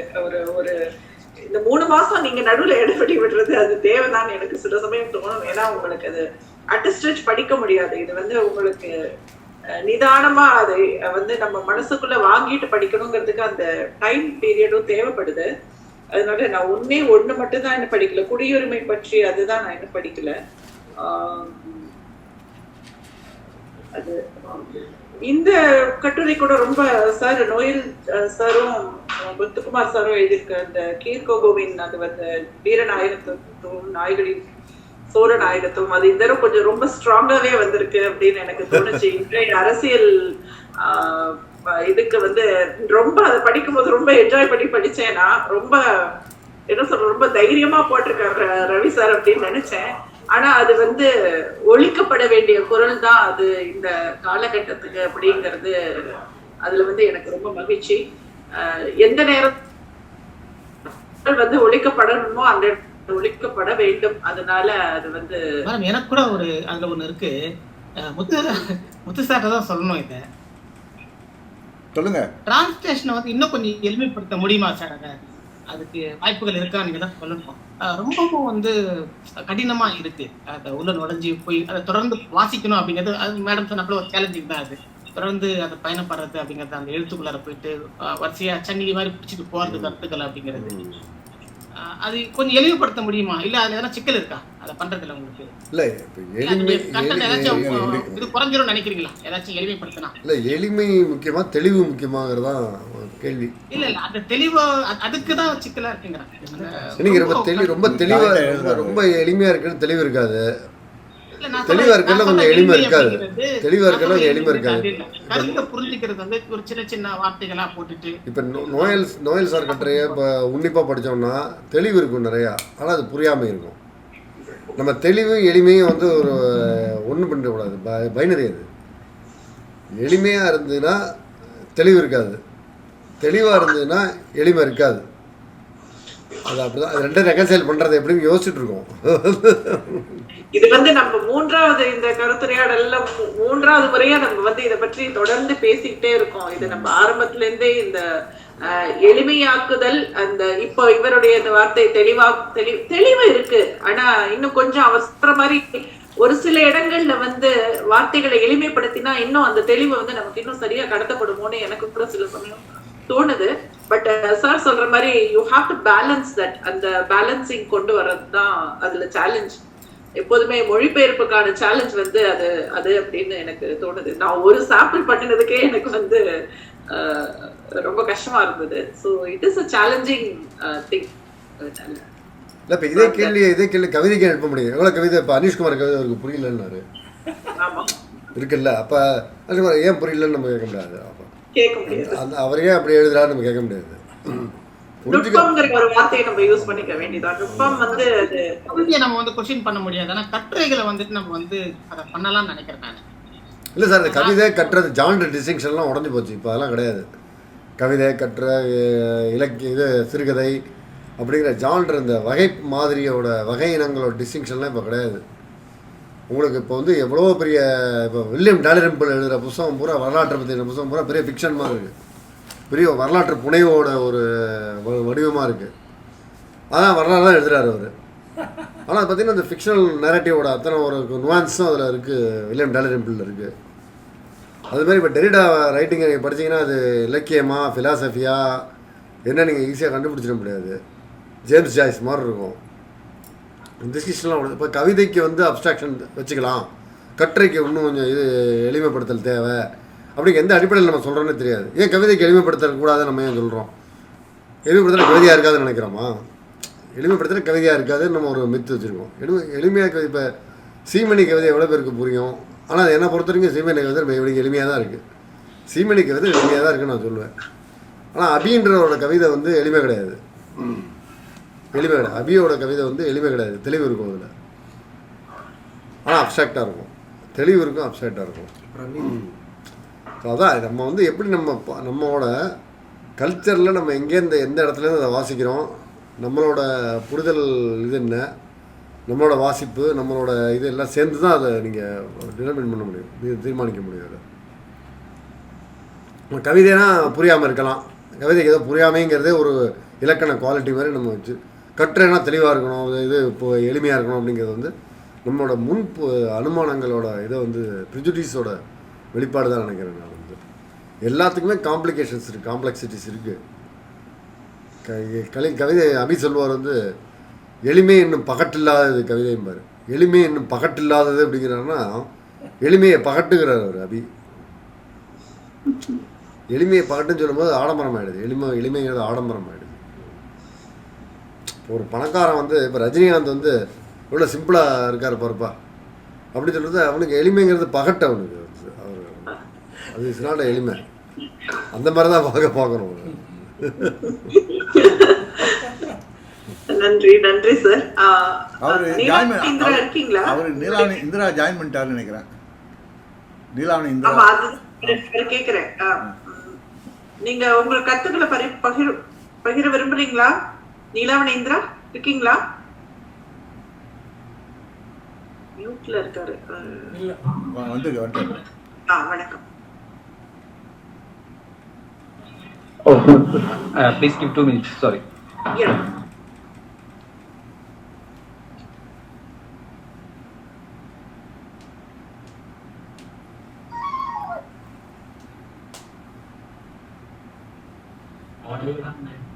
வணக்கம்.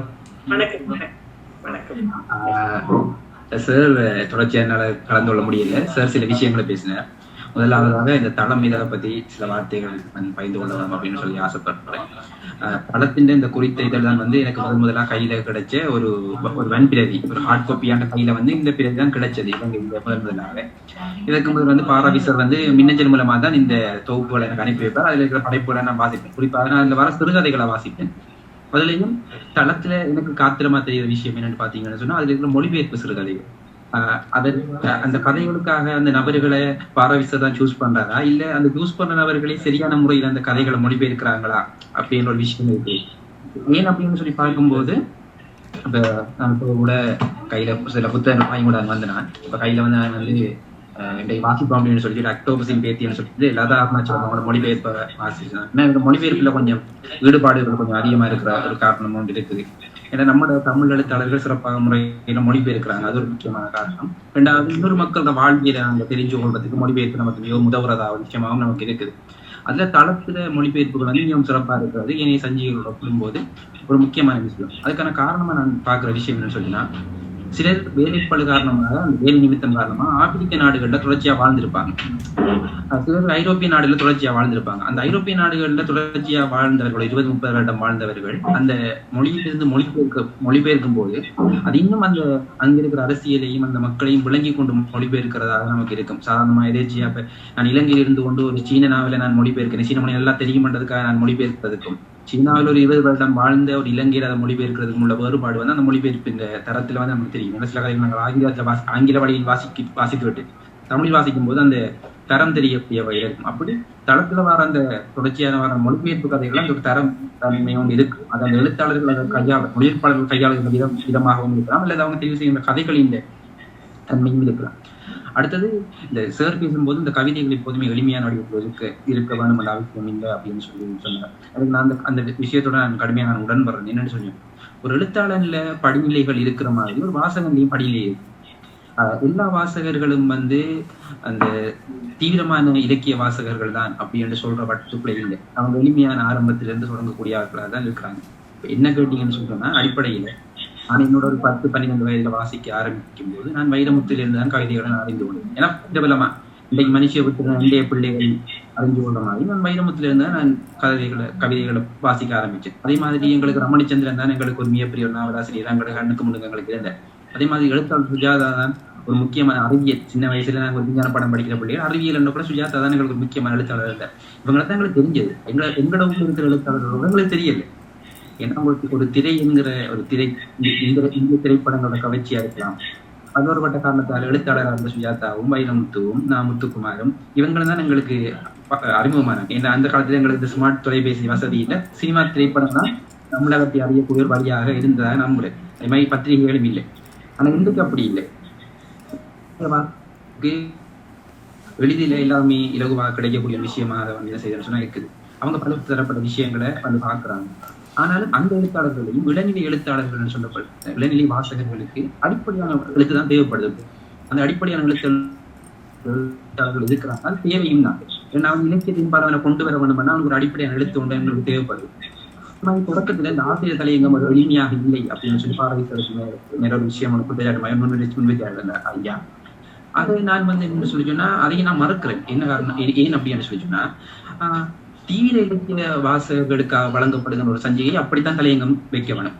அதே மாதிரி தீவிர எழுத்தாளர்கள் அடுத்த தீவிர எழுத்தாளர்கள் உருவாக்க நினைக்கிற ஒரு சஞ்சிகை, ஒரு தீவிரமான வாசக வட்டத்தை உருவாக்க நினைக்கிற சஞ்சிகை அப்படியான படைப்புகளை தான் மொழிபெயர்க்கணும். அப்படியான கவிதைகள் தான் வெளியில புரிந்து விடக்கூடாத அல்லது கடும் ஆழமான உட்கருத்துக்களை கொண்ட ஒரு விடயத்தை தான் நாங்கள் முன்வைக்கணும். எளிமையான விஷயம் ஒருத்தன் தேடி வேணும் அப்படின்னு சொல்லினா அவன் முகநூலியே அந்த எளிமையான கவிதைகளை பார்த்துடலாம்.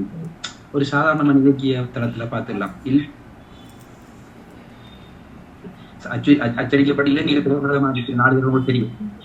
அந்த நாளிதழ்கள் குறிப்பிட்ட ஜனரஞ்சக நாளிதழ்கள் என்ற வரிசை ஒன்று இருக்கு. அதுலயே அவன் அப்படியான கவிதைகளையோ அப்படியான விடயங்களையும் பார்த்துடலாம். இல்ல எனக்கு இதை விட மிகடியம் கொண்டு போகணும், தமிழ் பரப்புக்குள்ள இதை விட தீவிரமான எழுத்தை நான் வாசிக்க வேணும் அப்படின்னு நினைக்கிற ஒரு எழுத்தாளர் அல்லது நினைக்கிற ஒரு இளவல் தேடுறதுக்கு அவனுக்கு ஒரு படைப்பு வேணும். இந்த படைப்பை கொடுக்கக்கூடிய ஆட்கள் யாருன்னு பார்த்தோம்னா இந்த தீவிரமான ஒரு கோட்பாட சித்தாந்தத்தை பின்பற்றி அதுக்கு பின்னுக்கு இந்த சஞ்சியை வேலையை செஞ்சு கொண்டு இருக்கிற பைத்தியாரத்தனமான வேலைதான். அந்த பைத்தியாரத்தனத்தை செய்வதோட பைத்தியங்கள் தான் தேவை. இன்னும் சில பைத்தியங்களை உருவாக்குறது இல்லைன்னு சொல்லி சொன்னா ஒரு வேடிக்கை பார்க்கின்ற மனிதர்களை மட்டும்தான் உருவாக்க முடியும்.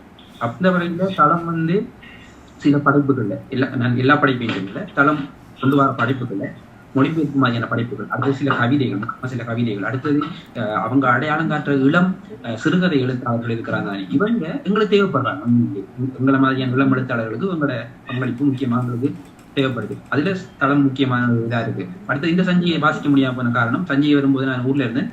பிறகு நான் என்னுடைய படிப்பு நிமித்தமாக நான் தலைநகருக்கு வந்ததால எனக்கு சஞ்சியை முழுவதுமாக வாசிக்க முடியாம போயிட்டு. ஆனா தொடர்ச்சியா இந்த தளத்தின் பயணம் அது வந்து எளிமையாக நிற்க கூடாது. இன்னும் ஆழம் ஆழம் ஆழம் ஆழமாக தான் தளத்தின் பயணம் போக வேணும் அப்படின்னு சொல்லிதான் நான் என்னன்னு சொல்லி சொன்னா நான் சொல்லுவேன், சில பைத்தியங்கள் தேவை, சில பைத்தியகாரர்களுக்காக நான் சொல்லுவேன். அப்படிங்க நான் அந்த மேடையில அப்ப இந்த சில பைத்தியங்களுக்கு தேவைப்படுது, எங்களை சில பைத்தியங்களுக்காக இந்த பைத்தியங்களுக்கு தேவைப்படுது.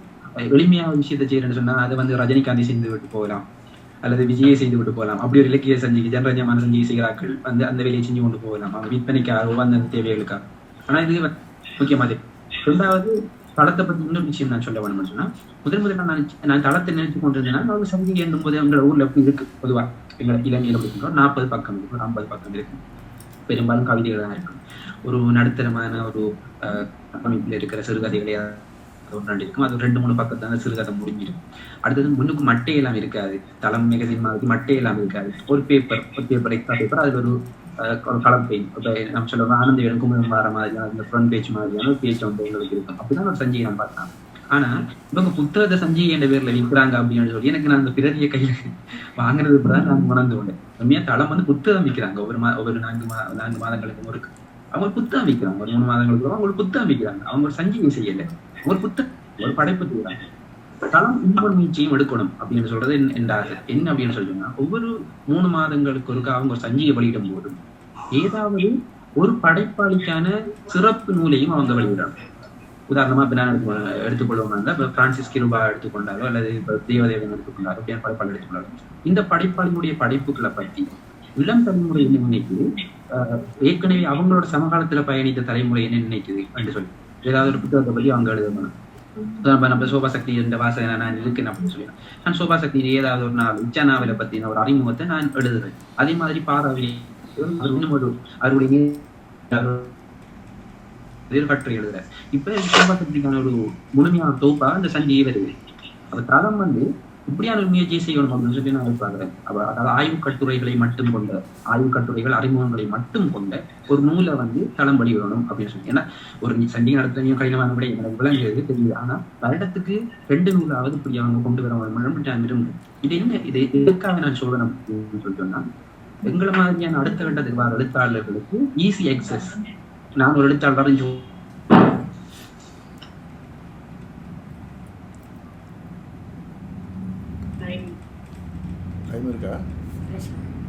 விரும்புறேன்.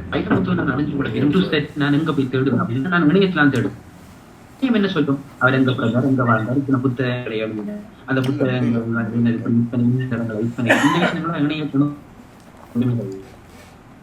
இணையதளம் இந்த படைப்பு இப்படியானது. இந்த படைப்புக்குள்ள இந்த கருத்து இருக்குது. அவருடைய 3ஆம் உலகப் போர் இதை பத்தி எழுதப்பட்டது, அவருடைய சன்னிதேசம் இதை பத்தி எழுதப்பட்ட விஷயம், அதுல இருந்து இந்த கருத்து இருக்குது. இளம் எழுத்தாளர்கள் இந்த விஷயங்களை பாருங்க. எங்களுக்கு ஒரு அறிமுகப்படுத்தி ஒரு புத்தகம் உங்களுக்கு இப்படியான புத்தகங்கள் நிறைய வாருது. அடுத்தது பரவலாக ஐரோப்பிய இலக்கியம் செய்து கொண்டிருக்குன்னு நான் நம்புறேன். அவங்க வந்து இந்த விஷயங்கள் செய்யறாங்க. அவங்கள எழுத்தாளர்கள் அவங்க வெளிக்கொண்டு வராங்க, அடுத்த தலைமுறைக்கு இனங்காட்டுறாங்க. அது அந்த வாசக வட்டம் பேச போகுது. நாங்க எங்களோட ஊருக்குள்ள இருக்கிற எழுத்தாளர்கள் எங்களுக்கு தெரியாத நிலைமைதான் இளம் தலைமுறை இருக்கு. அப்ப இப்படி ஒரு படைப்பை வருடத்துக்கு ஒரு படைப்பாகுது. பேசப்படாத எழுத்தாளர்கள், முக்கியமான எழுத்தாளர்களை, இப்ப பரவல் அறியப்பட்ட எழுத்தாளர்கள் வந்து தேவையில்லை, ஆனா பேசப்படாத எழுத்தாளர், முக்கியமான எழுத்தாளர்களை அல்லது நம்ம ஒரு பிரபலமான ஒரு மேலை நாட்டு எழுத்தாளராவது நாங்க ஒரு தொடர்பு கொண்டு வந்து இவருடைய மொத்த தொகுப்பையும் நாங்க அதாவது அவருக்கான ஒரு சிறப்பிதழாக நாங்க அதை கொண்டு வரோம். அதன் மூலமா நாங்க நிறைய விஷயத்தை கற்றுக்கொள்ளலாம். இது மட்டும் தான் தளத்துல நான் வைக்கிற கோரிக்கையா இருக்கும். மற்றபடி தளம் தன்னுடைய தொடர்ச்சியான பாதையை தொடர்ச்சியா பயணிக்க வேணும். இன்னும் பல விதமான படைப்புகளுக்கு தர வேண்டும். நாங்கள் தொடர்ச்சியா வாசிக்கிறதுக்காக நான் காத்துக் கொண்டிருக்கிறோம். எனக்கு இலங்கையில் இப்படி ஒரு வாசகர் படத்தை உருவாக்குறதுக்கான ஒரு விடயத்தை நான் எதிர்பார்க்கிறேன். நன்றி. பாரவீசருக்கு எப்போதுமே நன்றி. அந்த குழுமத்துக்கு எங்களுடைய நன்றி. தேங்க்யூ. ரொம்ப அருமையா பேசுனீங்க, ரொம்ப ரொம்ப அருமையா பேசுனீங்க. உங்களுடைய கருத்துக்கள் வந்து பரிசீலிக்கப்படக்கூடியதுதான். அப்படி பார்த்தா ஒவ்வொரு இதழும் வந்து வெளி மொழிகள்ல இருந்து நம்ம எழுத்தங்கத்துல வந்து நம்ம கொண்டு வரோம், காமிக்கிறோம். பட் நீங்க சொல்ற மாதிரி தமிழ் எழுத்தாளர்களையும் நம்ம வந்து அது மாதிரி கொண்டு வரலாம் அப்படிங்கிறது இது ஒரு நல்ல ஐடியா. சார், நீங்க உங்களுடைய கருத்துக்கு ஒண்ணு என்னன்னா, அது எளிமை அப்படின்னு சொன்னாலே அது தரம் தாண்டது அப்படிங்கிறப்ப ஒரு நினைப்புக்கு போயிடுறாங்களோ அப்படின்னு சொல்லி எனக்கு ஒரு சந்தேகமா இருக்கு. எனக்கு ஏன் அப்படி ஒண்ணுன்னு தெரியல. இது வெறும் அப்ப அறிவுஜீவிகளுக்கான இதழாக மட்டுமே வந்து தரம் இருக்கணுமா அப்படிதான் நினைக்கிறாரா? பைத்தியக்காரர்களுக்காக பைத்தியக்காரர்கள் எழுதுவதுன்னா அது ஒரு புது மனப்பான்மை ஒரு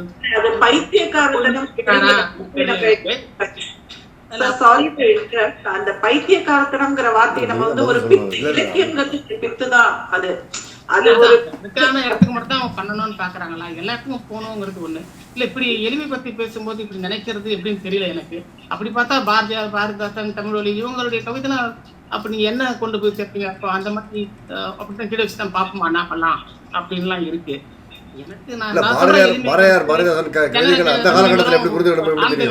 குமுதமோ இந்த மாதிரிலாம் நான் சொல்ல வரல. நான் அதுல வந்து கருத்து நிலையில படிக்கிறவங்களுக்கு கொஞ்சம் இன்னும் கொஞ்சம் வந்து புரியுற, இன்னும் கொஞ்சம் ரொம்ப அந்த வார்த்தைகள் தொடர்ச்சியா பெரிய ஒரு தொடரா போகிறத இன்னும் கொஞ்சம் கட்சாட் பண்ணி கொஞ்சம் பொருள் அர்த்தங்களோட கொஞ்சம் புரிகிறப்பல பண்ணலாம் அப்படிங்கிறத என்னுடைய கருத்தா தான் வச்சேன் நான். ஆனால் எளிமை அப்படிங்கிறத வந்து வேற வேற மாதிரி புரிஞ்சுக்கிறாங்கன்னு நினைக்கிறேன் நான். இல்ல அப்படியே இல்ல சார். நீங்க உங்களுடைய கருத்துக்களை பகிர்ந்துகிட்டது நன்றி. ஏன்னா அதையும் நம்ம வந்து பரிசீலனைக்கு எடுத்துக்க கொள்ள வேண்டியதுதான். அதை பற்றி சார் பேசட்டும் இப்போ. நன்றி. ஆர்கே பேச போறாரா? ரமேஷ் பேச போறாருன்னா பேசட்டும், அப்புறம் நான் கடைசியா பேசுறேன். ரமேஷ் பேச போறாரா கேளுங்க. இல்ல, அவருடைய போன் அன்மியூட் பண்ண முடியலன்னு சொல்லியிருக்காரு. அதனால அவர் பேசுறது எனக்கு சந்தேகமா தோணுது. நீங்க பேசலாம். ஏன்னா டைம் என்ன எவ்வளவு நேரம் இருக்குன்னு எனக்கு தெரியல. நீங்க பேச போறீங்களா சார்? நீங்க உங்க கருத்துக்கள் சொல்லவே இல்லையே. இல்ல, அந்த எளிமை பத்தி தான் சொல்லுங்க. இல்ல, எளிமை அறிமுகப்படுத்திங்க. படிக்க டஃபா இருக்கு அப்படின்றதுனால நீங்க உங்க முகமே தெரியல. பரவாயில்ல, ஒன்றும் பிரச்சனை இல்லை. கேட்குமாங்க? கேட்கும் ஓகே. தஸ்தவஸ்கி, டால்ஸ்டாய், கார்கி, இந்த மாதிரி பெரிய மிலன் குந்தேரா, இந்த மாதிரி ரொம்ப கிளாசிக்ஸ் இதெல்லாம் எளிமையாக தான் இருக்குது. அதே மாதிரி இன்டர்நேஷ்னல் லெவலில் இப்போது வாங்கியிருக்காரு இல்லைங்களா ஹங்கேரி, அவர் கூட நான் வாங்கி படித்தேன் அமேசானில். அதுவும் எளிமையாக தான் இருக்குது. ஸோ கொஞ்சம் படிக்கிறதுக்கு கடினமாக இருக்கிறதுனால அது ஒரு இன்டலெக்சுவல் சாயம் பூசிக்கிற மாதிரி எனக்கு ஃபீல் ஆகுது. சாதாரணமாகவும் இருக்கலாம், காம்ப்ளெக்ஸான ஒரு விஷயத்த எளிமையாகவும் சொல்லலாம். இது இங்கே தமிழ் சூழலில்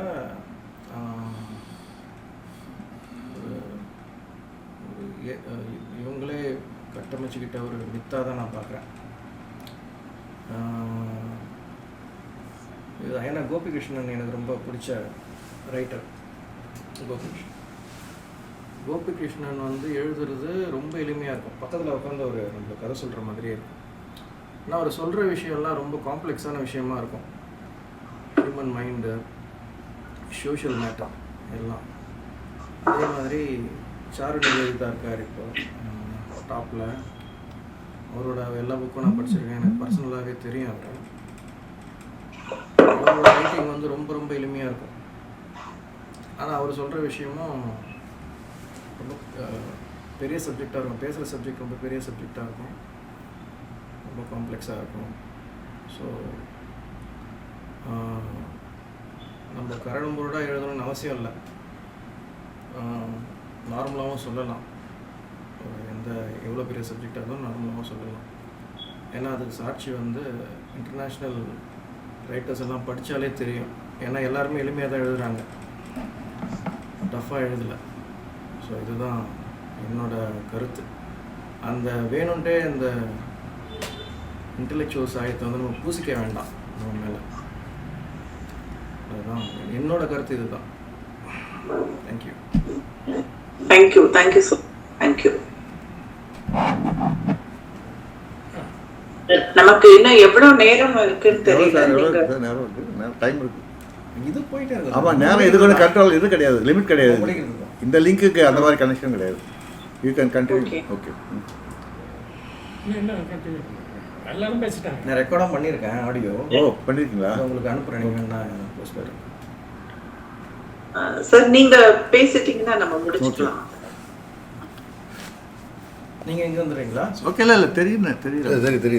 இல்லை அவ்வளோதான். இப்போ அனீஷ் சொன்ன மாதிரி எக்ஸ்பிளிசிட்ன்ற வார்த்தையிலேருந்து ஆரம்பிக்கலாம். எளிமைன்ற விஷயங்கள் நம்ம நீலாவணி இந்திரா சொன்னார். ஒரு எளிமைன்ற பற்றி இப்போ நம்ம விவரம் சொன்னார். அதாவது எனக்கு என்னுடைய மொழி எளிமையாக தெரியுது, மொழி என்னுடைய கைவசப்பட்டிருக்குது. நான் என்ன நினைக்கிறேன்னா, மொழி இன்னும் தீர்க்கமாக போக போக சுருங்கும். நம்முடைய மொழி மேல் நமக்குடைய ஆளுமை அதிகமாக போகுது. நம்ம சொல்லக்கூடிய வார்த்தைகளுடைய எண்ணிக்கை குறையும். ஒரு ஒரு பத்தியில் சொல்லக்கூடிய விஷயத்தை ஒரு வரியில் சொல்ல முடியுமா, ஒரு வரியில் சொல்லக்கூடிய விஷயத்தை ஒரு சொல்லில் சொல்ல முடியுமா, ஒரு வார்த்தையில் சொல்ல முடியுமான்ற ஒரு தன்மைக்கு எழுத்தாளர்கள் அங்கே தான் அப்ஸ்ட்ராக்ட் அண்ட் அப்ஸ்கியூர்ன்ற விஷயங்கள் முன்னாடி வருது. ஆனால் இந்த அப்ஸ்ட்ராக்ட் அண்ட் அப்ஸ்கியூர்ன்ற நம்ம லாவண்யா சொன்னார், இது இந்த காலம் இந்த மாதிரியான காலத்தில் நம்ம இருந்துகிட்ருக்கோம். இது சுதந்திரமான ஒரு வெளிப்படையான சமுதாயத்தில் இருக்கணும். ஆனால் இந்த வெளிப்படையான சமுதாயத்தில் சுதந்திரமான நாட்டில் இருக்கிறதா நான் நினைக்கல. நம்ம பாதுகாப்பான ஒரு இடத்துல உட்காந்து பேசிகிட்ருக்கோம். ஆனால் இந்த பாதுகாப்பு என்பது உண்மையானது அல்ல என்பது தான் என்னுடைய கருத்து. அதனால் இதை இப்போ லாட்டின் அமெரிக்காவில் வந்திருக்கக்கூடிய அத்தனை எழுத்தாளர்கள் எல்லாமே இப்போ 100 வருஷத்து வரலாறு பற்றி நீங்கள் நாவல் கேள்விப்பட்டிருக்கீங்க இல்லையா? அது அங்கே படிக்கக்கூடிய மக்களுக்கு அவங்க அந்த எழுத்தாளர் தன்னை பற்றி பேசுகிறான்னு தெரிய வரும். ஆனால் நமக்கு அந்த வடிவத்தை எப்படி மேஜிக்கல் ரியலிசமா, இல்லைன்னா போஸ்ட் மாடர்னிசமா, இல்லைன்னா சரியலிசமா, இப்படி சில வார்த்தைகளுக்குள்ள ஓவியத்தில் இருக்கக்கூடிய வார்த்தைகள்லாம் நம்ம எழுத்துக்கு பயன்படுத்துகிறோம். ஆனால் எதை எதுக்காக கொடுக்குறோன்ற விஷயங்கள் வரும்போது நீலாவணி இந்திரா சொன்ன மாதிரி மேற்கொண்டு இந்த வாசகர்களை அவங்க நம்மளோட பயணப்பட வைக்கணும், நம்மளோட கொண்டு வரணும்னு அதிகப்படி நம்ம ட்ரைப்னு யாரும் ஒரு வார்த்தை சொன்னாங்க. ட்ரைபிள் நம்ம ஒரு ட்ரைபாக தான் இருக்கும், ரொம்ப சின்ன, ரொம்ப மைனாரிட்டி. நம்ம இது இந்த மைனாரிட்டின்ற விஷயங்கள் ஒரு அடையாளத்துக்காக தான். இது எப்பவுமே அப்படி தான் இருக்க முடியும். உலகம் பூராமே சீரியஸ் லிட்ரேச்சர்ன்றதோ இந்த மாதிரி எழுத்தாளர்களோ இல்லை சிந்தனையாளர்களோ எப்பவுமே முதல்ல அவங்க பேசக்கூடிய விஷயங்கள் சில பேரை தான் போய் சேருது. ஆனால் சேரக்கூடிய விஷயங்கள் ஒருத்தர் உள்வாங்கி கொள்ளும்போது, அவர் தன்னை மேம்படுத்தி கொள்ளும்போது தான் அது தொடர்ந்து அவர் மாற்றி தரணும். அந்த மாற்றி தரலைன்னா அது அங்கேயே முடிஞ்சு போகுது. எந்த ஒரு எழுத்துமே ஒரு சினிமாவோ ஒரு நாடகமோ அல்லது ஒரு எழுத்தோ அல்லது ஓவியமோ எதுவாக இருந்தாலும் நாம் சொல்கிறத விட நாம் எதோன்னு நினச்சோன்னு சொல்லியிருக்கலாம். ஆனால் படிக்கிறவங்களோ பார்க்குறவங்களோ அப்புறம் அவங்க எப்படி உணர்கிறாங்களோ அப்படி தான் அது வெளிப்படுதே தவிர நான் சொல்ல நினச்ச விஷயங்கள் வெளிப்படுறதே கிடையாது. நீங்கள் உங்களை தான் வாசிக்கிறீங்களே தவிர என்னை வாசிக்கலைன்னு தான் நான் சொல்லுவேன். படிப்பவர்களோ பார்ப்பவர்களோ அவர்கள் தங்களை தான் பார்த்துக்கொள்கிறார்கள், தங்களை தான் படித்துக்கொள்கிறார்கள் தவிர எழுதியவனையோ படித்தவனையோ அவர்கள் பார்ப்பதே இல்லை என்பது ஒரு என்னுடைய கருத்தாக இருக்கிறது. ஆனால் இந்த ஒவ்வொரு முறையும் நம்ம நிறைய விஷயங்களை உள்வாங்கிக்கிறோம். ஒவ்வொரு இதழுக்கும் வரக்கூடிய இப்போ இந்த 36 இதழ்கள் வந்திருக்குது. தளம் முதல் இதழ்லேருந்து பார்க்கக்கூடிய நானும் ஒரு வாசகம் தான். முதல்ல நான் ஆசிரியர்ன்ற பொறுப்பு அது வலுக்கட்டாயமாக வேறு வழி இல்லை அப்படின்ற விஷயமாக தான் நான் பார்க்குறேன். அதாவது நானும் ஒரு முதல் வாசகனாக நான் தான் இருக்கிறேன். ஏன்னா வரக்கூடியதை முதல்ல ஒரு தடவை படிக்கிறேன், 2வது வாட்டி படிக்கிறேன், கடைசியாக 3வது ஒவ்வொரு இதுவுமே வரக்கூடிய ஒவ்வொரு விஷயத்தையுமே 3 தடவை நான் படிக்கக்கூடிய ஒரு வாசகனாக இருக்கிறேன். அந்த வாசகனாக இருக்கும்போது இப்போ இவங்கெல்லாம் பேசும்போது சில நேரத்தில் நான் ரொம்பவும் கலங்கி போகக்கூடிய மனநிலைக்கு தான் வந்தேன். நான் உண்மையிலே இந்த ஐயோ இதெல்லாம் செய்ய வேண்டியிருக்கு, இதெல்லாம் செய்ய வேண்டியிருக்குது, இதெல்லாம் செய்யாமே இருக்கிறோமே அப்படின்ற விஷயங்கள் தான் இதை கொண்டு போகணும். அப்படி கொண்டு போகும்போது அதை எளிமை சுந்தரமூர்த்தி சார் சொன்ன மாதிரி எளிமைன்றது ரொம்ப சுலபமான விஷயம் கிடையாது. எளிமைன்றது ரொம்ப எளிமையாக கொடுக்குறது தான் ரொம்ப கஷ்டம். எளிமைப்படுத்துறதுன்றது வந்து எளிமைன்றது வந்து அதான் நம்ம இப்படி சொல்கிற மாதிரி தான். எளிமைன்றது வார்த்தைகள் மட்டும் இல்லை, அந்த கொடுக்கக்கூடிய விஷயத்தை போய் சேரணும். நம்ம வந்து படிக்கப்படணும்னு நம்ம நினைக்கிறோம், போய் சேரணும்னு நினைக்கும்போது நிச்சயமாக அனீஷ் சொல்கிற மாதிரியோ சுந்தரமூர்த்தி சொல்கிற மாதிரியோ யார் சொன்னாலும் வந்து அது போய் சேரணும்னு நான் நினச்சேன்னா அந்த விஷயத்தை எப்படி கொடுக்கணுன்றது நான் முடிவு பண்ணிடணும். அதுதான் எக்ஸ்பீரியன்ஸ் நான் சொன்னார். அந்த மாதிரியான விஷயங்களை வந்து நம்ம தொடர்ந்து பேசுகிறோம். பேசும்போது வரக்கூடிய விஷயங்களுக்கும் எழுதும்போது வரக்கூடிய எழுத்துக்கும் வந்து வித்தியாசம் இருக்குது. நம்ம பேசக்கூடியது அத்தனையும் வந்து எழுத்தில் வந்து நம்மளால் வடிக்க முடியுதா? பேசும்போது எளிமையாக இருக்கக்கூடியவர்கள் எழுதும்போது ரொம்ப கடினமான சிக்கலான ஒரு எழுத்து சிக்கலுக்குள்ளே அகப்பட்டுக்கொள்ளக்கூடிய ஒரு தன்மையும் இங்கே நிலவுது. அது காரணம் என்னென்னா நம்முடைய சிந்தனை மரபு என்பது வந்து தொடர்ந்து வந்து சிந்தனை மரபு இப்படி வந்து எளிமை என்பது அல்ல, வாசகர்களை தன்னை நோக்கி கொண்டு வரக்கூடிய ஒரு மரபாக தான் இருந்துட்டு இருக்க தவிர எளிமை என்பது அளிப்பதற்காக நம்ம வந்து அதுக்கே நம்ம வந்து கொடுக்குறோம். சின்ன சின்ன விஷயங்கள் வந்து இப்போ நீங்கள் சொன்னீங்க போன தலையங்கத்தில் இப்போ சென்ற இதில் வந்து அந்த ஜனால் தங்கவேல் வந்து எப்படி எல்லாம் தெரியுமே சரி கலைக்கு வை நான் வந்து அதில் குதிக்கிறேன்னு சொன்ன மாதிரி அந்த எல்லாம் தெரியுமேன்ற விஷயங்களை பற்றி சொல்லும்போது நமக்கு தெரியுமா தெரியாத நோன் அன்னோன்னு சொல்லி நம்ம முத்துக்குமாரோட சொன்னார். நம்ம அதை பற்றி பேசிகிட்ருக்கோம், நோன் அன்னோனை பற்றி பேசிகிட்ருக்கோம். நோன் அன்னோன் பற்றி பேசும்போது பல்வேறு வார்த்தைகளில் வந்து அனீஷ் அடிக்கடி சொல்வார், நிறைய சொற்களை பயன்படுத்தி ஒரு விஷயத்தை நான் சொல்லிகிட்டே இருக்கேன், திரும்ப சொல்லிகிட்டு இருக்கேன், பல்வேறு வார்த்தைகளில் வந்து ஒரே விஷயத்தை பேசிகிட்டு இருக்கேன்னு சொல்லிட்டு. ஆனால் வெவ்வேறு விஷயங்களை சொல்லும்போது அது வந்து தலையங்கம் அது ஒரு ஆசிரியர் உரையோ அது எப்படி பேர் சொல்லி சொன்னாலும் சரி, அதில் நான் உள்வாங்கி இருக்க விஷயங்கள் வந்து அதில் பெயர் குடிக்காமல் எத்தனையோ எழுத்துக்களை வந்து நம்ம படிக்கிறத வந்து நான் என்னுடைய மொழியில் வெளிப்படுத்துகிறேன். இப்போ கூட நம்ம வந்து தொடர்ந்து பேசுகிறோம் நார்மலைஸ் பண்ணுறது அப்படின்றது. நார்மலைஸ் பண்ணிகிட்ருக்கு இன்றைக்கி வந்து எல்லாருமே நார்மலைஸ் பண்ணிகிட்ருக்காங்க. மோசமான விஷயங்கள்லாம் இன்றைக்கி நார்மலைஸ் பண்ணிகிட்ருக்காங்க. நம்முடைய விஷயங்களை வந்து நார்மலைஸ் பண்ண வேண்டிய கட்டாயத்தில் இருக்கோன்றதையும் நம்ம ஃபீல் பண்ணுறோம். எளிமைன்றதுக்கும் நார்மலைசேஷனுக்கும் வந்து அந்த நார்மலைஸ் பண்ணால் தான் வந்து நம்ம தொடர்ந்து நம்மோட ட்ராவல் பண்ணுவாங்க, நம்மோட பயணப்படுவாங்க. நம்ம கடந்து போகக்கூடிய பாதை வந்து ரொம்ப தொலைவாக இருக்குது. நம்ம கடந்து போகக்கூடிய ஒரு ஜென்ரேஷன் நம்ம உருவாக்கக்கூடிய கட்டாயத்தில் இருக்கிறோம். ஆனால் இது வந்து நம்முடைய கடமை பொறுப்புனா நான் சொல்லவே மாட்டேன். அந்த மாதிரியான வார்த்தைகள்லாம் எனக்கு நம்பிக்கையே இல்லை. இதெல்லாம் வந்து நம்ம வந்து என்னுடைய வேலையை நான் செஞ்சிட்ருக்கேன். இதுக்கு வந்து பாராட்டு தேவையில்லை, புகழ் தேவையில்லை, வெளிச்சம் தேவையில்லை, பணம் தேவையில்லை. நம்முடைய வேலையை வந்து நம்ம செஞ்சிட்ருக்கோம். ஆனால் இந்த வேலையை வந்து எல்லாருமே செய்யணும், ஒவ்வொருத்தருமே அந்த பொறுப்பை எடுத்துக்கணுன்னு தான் என்னுடைய விருப்பம். அதாவது எல்லாமே ஒரு ஆசிரியராக இருக்கிறவன் பார்த்துப்பான்ற விஷயங்கள் கிடையாது இது விஷயங்கள். ஆக எனக்கு வந்து பேசுகிறதுக்கு நிறைய பேர் பேசிகிட்ருக்கேன். ஆனால் இது போகாது. அதாவது இன்னும் வந்து நிறைய நம்ம வந்து ஒருத்தருக்கு டயலாக் வேணும். டயலாக்ன்றது ரொம்ப குறைஞ்சி போன ஒரு காலகட்டம் இது. யாருமே எழுத்தாளர்களுக்குள்ளே பேசிக்கிறது இல்லை, வாசகர்களுக்குள்ளே பேசிக்கிறது இல்லை. ரொம்ப குறைவான ஒரு பேச்சு தான் நடக்குது. ஒருத்தருக்குள்ளே ஒரு பேசிக்கிறது ரொம்ப குறைஞ்சி போச்சு. ரெண்டாவது எதுவுமே பேசுறதுக்கு நமக்கு தயக்கம் இருக்குது, யார் எப்படி எடுத்துப்பாங்கன்ற விஷயங்கள் போயிட்டுருக்குது. ஆனால் இன்றைக்கி வந்து புறச்சூழல்கள் வந்து ரொம்ப மோசமாக நம்மளை பாதிச்சுட்டு இருக்குது. ஒவ்வொரு விஷயமே நம்மளை வந்து நிம்மதியாக தூங்க விடலை. எதை நம்ம கொடுக்குறதுன்றது இன்னும் சிக்கலாகிட்டே இருக்குது. ஒரு சிறிய பத்திரிகை வந்து ஒரு இலக்கிய பத்திரிகை வந்து எத்தனை விஷயங்களை வந்து அதாவது இது வந்து சொல்லப்படணும், அவ்வளோதான். இது வந்து படிக்கப்படுதா இல்லையா? நீங்கள் இப்போ சொன்னார் 500 பேருக்கு வந்து இன்றைக்கி இப்போ அந்த இவர் சொன்னார் 500 பேர் இன்றைக்கி வந்து படிச்சுட்ருக்காங்க, என்னால் படிக்கப்படலை நீங்கள் நினைக்காதீங்கன்னு சொல்லிட்டு. ஆக இப்போ லைப்ரரியில் வந்து ஒரு 500 லைப்ரரி போகுதுன்னா நிச்சயமாக ஒரு 10,000 பேர் படிக்கலாம், 10,000 பேர் பார்க்கலாம், அதில் 1000 பேர் படிக்கலாம். அந்த 1000 பேர்லேருந்து வந்து ஒரு அடுத்த ஒரு இடத்துல இது வந்து சென்னையில் தான் நடக்கணும் அவசியம் இல்லை, அது எந்த ஊர்லேருந்து வந்து அந்த நெருப்பு பற்றிக்கலாம். ஆக அந்த வாசகர்களை நோக்கி வாசகர்களை வந்து முன்ன ஊருக்கு 100 பேர் சொன்னாங்க, 30 பேர் சொன்னாங்க, நம்ம ஊருக்கு ஒருத்தர் தான் கூட போதும் நம்ம நினைக்கிறோம் நம்மளை பொறுத்த மட்டும். ஆக வந்து ஆசிரியர் எழுத்துலேருந்து ஆரம்பித்து கடைசி அட்டை வரைக்கும் நம்ம வந்து ஒரு ஃபோக்கலாக வந்து இதை கொண்டு வரோம். ஒவ்வொரு இதழையுமே வந்து திலாவணின்னு தான் சொன்னார், ஒரு குறிப்பிட்ட எழுத்தாளர் வந்து ப்ரொமோட் பண்ணுற மாதிரி ஒரு ஆசிரியரை பற்றி பேசலாம்னு சொல்லிட்டு. ஆனால் அதுக்கான காலகட்டமாக இருக்குதுன்னு நான் நினைக்கல. இது இப்போ வந்து நம்ம வந்து பல்வேறு விஷயங்களை கொடுக்கும்போது ஒரே விஷயத்தை தான், அது கட்டுரைகளாக இருந்தாலும் கவிதைகளாக இருந்தாலும் சரி, ஓவியமாக இருந்தாலும் சரி, எல்லாமே அந்த விஷயத்தை தான் செய்யுது. போன வாட்டி வந்து 30 பேர் இருந்தாங்கன்னா 15-16 பேர் வந்து பெண் எழுத்தாளர் ஆண் எழுத்தாளர் சொல்கிறதுக்கு எனக்கு விருப்பம் கிடையாது. அந்த எழுத்தாளர் கொடுக்கும்போது அதே விஷயத்தை வந்து அவங்க வந்து அவங்களுடைய வடிவத்து மூலிமா கொடுத்துட்ருக்காங்க. ஒரே விஷயம் தான் எல்லாருமே பேசுகிறாங்க. அதே விஷயத்தை தான் நானும் பேச விரும்புகிறேன். ஆனால் என்னுடைய மொழியும் அவங்களுடைய மொழியும் ஒன்றா இருக்காங்கன்னா அங்கே தான் பிரச்சனை வருது. மொழி என்பது வந்து மொழியை பற்றி நம்ம தொடர்ந்து பேசிகிட்டு இருக்கோம். நோயல் சாரம் வந்து முத்துக்குமார் வந்து மொழியை பற்றி நிறைய பேசிகிட்டு இருக்காங்க. வெவ்வேறு விஷயங்கள் மொழின்றது எப்படி வந்து மொழி என்பது தமிழ் மட்டுமே இல்லை. மொழி என்பது மொழியப்படுவது, சொல்லப்படுவது, கேட்கப்படுவது, அதனால் எழுதப்படுவதுன்னு இப்போ மொழியை எடுத்துகிட்ருக்கோம்.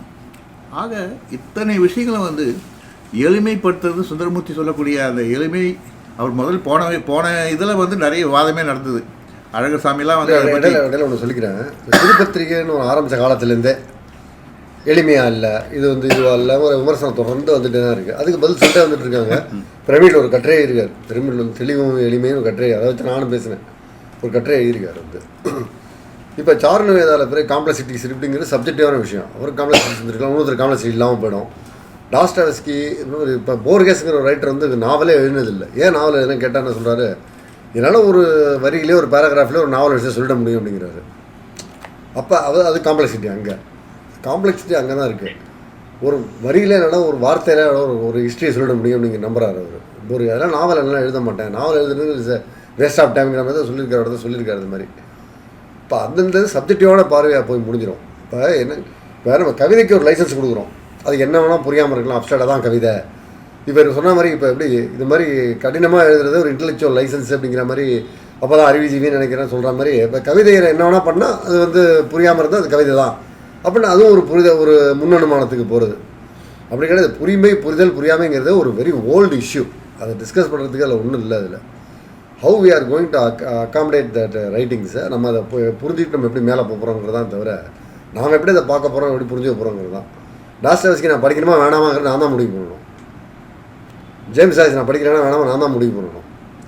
அது புரியல, ஜேம்ஸ் ஜாய்ஸ் வந்து எனக்கு புரியுற மாதிரி கொடுத்துருக்கணும். ஜேம்ஸ் ஜாய்ஸ் இப்படி ஏன்னா நான் எப்படிங்க படிக்கிறது, ஜேம்ஸ் ஜாய்ஸ் வந்து எனக்கு புரியுற மாதிரி கொடுக்கணுங்க. அவர் இன்னும் எளிமைப்படுத்தி போட்டாங்க. யூலிசஸை எளிமைப்படுத்தி டெக்ஸ்ட்டும் வந்துருச்சு, எளிமைப்படுத்தி போட்டாங்க. எளிமைப்படுத்துகிற டெக்ஸ்ட்டை வந்து ஜேம்ஸ் ஆர் நுவான்ஸ் தெரியுமா நமக்கு தெரியாது. ஜேம்ஸ் ஆர் நுவான்ஸ் என்னங்கிறது அந்த லிங்குவிஸ்டிக்ஸ் பண்ண அதில் தான் இருக்குது. அதில் வந்து அதில் வந்து புரியாமல் இருக்குன்னா புரியுற மாதிரி கொடுத்துட்டாங்க. இப்போ ஜேம்ஸ் சார் இது ஒரு நாள் நடக்கிற கதை, அதை எளிமைப்படுத்தி கொடுத்த டெக்ஸ்ட்டை படிச்சிங்கன்னா அசோமித்திரன் கதை மாதிரி தான் இருக்கும் அது. ஆனால் ஒரிஜினல் ரைட்டிங் அந்த ஒரிஜினல் ஜேம்ஸ் ஜாய்ஸை படித்தோம்னா அதில் இருக்கிற பண்ண, அதில் இருக்கிற நுவான்ஸாக இருக்கிற ஹிஸ்ட்ரி, பாலிம்சஸ் ஹிஸ்ட்ரி எல்லாம் நம்ம உழுகுறது அந்த இதெல்லாம் இப்போ இதாக இருக்க தான் செய்யும். ஒன்றும் பண்ண முடியாது நம்ம வந்து அதை. அதனால் இது வந்து ஏதோ கடினமாகிட்டால் அவங்களாம் இன்டெலெக்சுவல் காமிச்சிக்கிறதுக்கெல்லாம் யாரும் அந்த மாதிரிலாம் எழுதுறதில்லை. கடினமான விஷயங்களாக இருக்குது, அவ்வளோதான். நம்ம சிந்தனையை வந்து அது ஷார்ப்பான் பண்ணுது, அது வந்து நம்மளை கடினமாக எழுத வைக்குது. அந்த மாதிரி எழுதுகிற விஷயத்தை பொறுத்து தான் அதை தீர்மானிக்கிறத தவிர அந்த வடிவத்தை எடுத்து நம்மளாக கடினப்படுத்தி எதை எழுத முடியாது வச்சுங்க. இப்போ நான் பேசிகிட்டு இருக்கேன், கடினப்படுத்தியாக பேசுகிறேன், அது மாதிரி தான். அப்படி கடினப்படுத்தி பேசுனா பேசிடலாம். இப்போ வந்து இப்போ பாரதியோட தலையங்கத்தை பற்றி எல்லாருமே சொன்னாங்க வந்து. ஆனால் அவர் வந்து அதை தெளிவாக நம்புறாரு. இந்த மாதிரி தான் அந்த அப்செக்டாக தான் எழுதணும்னு அவர் நம்புறாரு. இவர் சொன்ன மாதிரி அது ஒன்றும் தலையங்கங்கிறது சொல்கிற மாதிரி அந்த ஃபார்மை வந்து நேரடியாக அடித்து சொல்ல வேண்டிய விஷயம். அது அந்த இடத்துல அது இருக்குது. அது மாதிரி கட்டுரைகளில் அந்த மாதிரி அவ்வளோ தீவிரமாக பார்க்கணும். இப்போ கட்டுரை, கவிதை, இந்த சிறுகதை, இந்த ஜாண்டர்லாம் உடஞ்சி போச்சு. இப்போ இது இப்படி இருக்கணும், அது எப்படி இருக்கணும், இந்த இலக்கணம்லாம் உடஞ்சி போய் ஒரு கட்டுரையே பெரிய கவிதை மாதிரி இருக்கும், ஒரு கவிதையை கட்டுற மாதிரி இருக்கும். அது மாதிரிலாம் இப்போ ஆயிடுச்சு. இப்போ வந்து நிறையா போஸ்ட் மாடர்ன் ரைட்டிங்லாம் இந்த டிஸ்டிங்ஷன்லாம் உடச்சிட்டாங்க. அந்த டிஸ்டிங்ஷன்லாம் அந்த வேறுபாடெல்லாம் இப்போ கிடையாது. அப்போ எளிமை இந்த இதுங்கிறலாம் ஒரு பழைய டிஸ்கஷனாக போயிடுச்சு. இது கடினப்பாடு, எளிமையெல்லாம் பழைய டிஸ்கஷனாக போச்சு. உனக்கு என்ன இதில் புரியுதோ அதான் ரீடிங். அது கடினமோ எளிமையோ கிடையாது. உனக்கு என்ன இதில் புரியுதோ அதான். இப்போ ரொம்ப எளிமையான டெக்ஸ்ட்டில் எல்லாருக்கெல்லாம் புரிஞ்சிருதா அப்படியும் கிடையாது. இப்போ சொன்ன மாதிரி காஃப்கா ரொம்ப எளிமையாக தான் இருக்கும். காஃப்கா ரொம்ப படிக்கிறது ரொம்ப எளிமையாக தான் இருக்கும். ஜாய்ஸ் மாதிரி கடினமாக இருக்காது. ஆனால் அவ்வளோ எளிமையாது, வேறு எவ்வளோ விஷயங்கள் உள்ளுக்குள்ளே இருக்குது.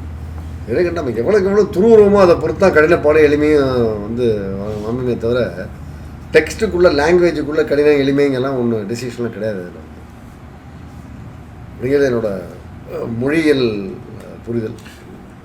அதாவது நம்ம வந்து தளம்ன்ற இதழ் வந்து எதுக்காக நடத்தப்படுது, எதை கொடுக்குறோன்றது வந்து நாம் தொடர்ந்து செஞ்சிட்டே இருக்கோம். ஏன் இந்த விஷயங்களை செஞ்சிட்ருக்கோன்னா, நமக்கு வந்து இருக்கக்கூடிய விமர்சனங்கள், மற்ற விஷயங்கள் நடக்கிற விஷயங்கள் மேலே இருக்கக்கூடிய ஒரு விமர்சனம் தான் வந்து என்னுடைய விமர்சனங்கள் தான் ஒரு இதழாக வருது. மற்ற இதழ்கள் எது எனக்கு தேவைன்னு நினைக்கிறனோ அதெல்லாம் கிடைக்காத போது அதை கொடுக்கக்கூடிய ஒரு இதழ் வந்து நிச்சயமாக வேறு யாரும் செய்ய முடியாத போது நாம் அது வேலையாக செய்யணும். இது வந்து போதாமல் இருக்கும், எத்தனையோ விடுபாடுகள் இருக்கும். ஆனால் வந்து இதை வந்து நம்ம கொண்டு செலுத்த வேண்டிய கட்டாயத்தில் நம்ம இருக்கோம். அதனால தான் ஃபோக்கல்ன்ற வார்த்தையை எல்லாருமே பயன்படுத்துகிறோம். அதாவது இது வந்து எல்லா இதழுக்கு மாதிரி ஏதாவது எல்லாத்தையுமே இதில் கொடுக்கக்கூடிய இதழ் இது கிடையாது. நிச்சயமாக வந்து இந்த விஷயங்கள் தளத்தை பொறுத்த மட்டும் இது வந்து இந்த மாதிரியான ஒரு தரத்தில் போயிட்டுருக்குது. ஏன்னா இந்த விஷயங்களை கொடுக்கறதுக்கு வந்து ஏன் காரணம்னா, நம்ம எதிர்பார்க்கக்கூடிய ஒரு ஆணுமென்னுமான ஒரு சமுதாயம், ஒரு சமூக நிலை, மனித வாழ்க்கை, மனிதர்களாக வாழ்வது, ஹியூமனாக இருக்கிறது, இந்த விஷயங்கள் அடிப்படையான குறைஞ்சபட்ச ஒரு தேவைகளுக்காக தான் இந்த கடினமான விஷயங்களை நம்ம தரோம். அப்படி தான் நான் நினைக்கிறேன். நம்ம அதாவது எளிமையான வாழ்க்கையும் சந்தோஷமான வாழ்க்கையும், நோய் நொடி இல்லாத, சிரிக்க தெரிந்த, வாழ தெரிந்த, இருக்க தெரிந்த மனிதர்கள் கொண்ட ஒரு சமூகமாக இருக்கும்போது எனக்கு அங்கே ஒரு இடம் இருக்காதா? அதையே நம்ம சிக்கலாக்கியிருக்கோம். நம்மளை சுற்றி எல்லாத்தையுமே சிக்கலாக்கிட்டு அந்த சிக்கல் வந்து இவங்களுக்கு வந்து ரொம்ப கடினமான ஒரு மோசமான விஷயமா தெரியல. ஆனால் நம்ம பேசக்கூடிய விஷயங்கள் தான் சிக்கலாக தெரியும். ஆனால் சிக்கல் வந்து வெளியே தான் இருக்குது, உள்ளே இல்லை.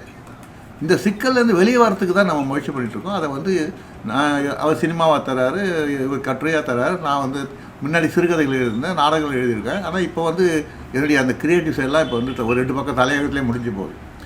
ஆக வந்து ஒவ்வொருத்தருமே வந்து எதுக்காக வந்து நம்ம போராடிட்டுருக்கோம்? இது வந்து ஒரு நிச்சயமாக நம்ம ஒரு போராட்டமாக இருக்குது. வாழ்க்கையே வந்து போராட்டமாக இருக்குது. எத்தனையோ விஷயங்கள் பாதிக்கிற அத்தனை விஷயங்கள் நம்ம கொடுக்குறதுல நேரடியாக தரதே முடியாது. இன்றைக்கி நம்ம சுற்றி நடக்கக்கூடிய அத்தனை விஷயங்களை நீங்கள் நேராக தந்தீங்கன்னா எளிமையாக தர முடியும். ஆனால் எளிமையாக தரக்கூடிய விஷயம் அது வந்து நம்ம வேலை இல்லை. தளம் வந்து அதுக்கான ஒரு பத்திரிகை கிடையாது.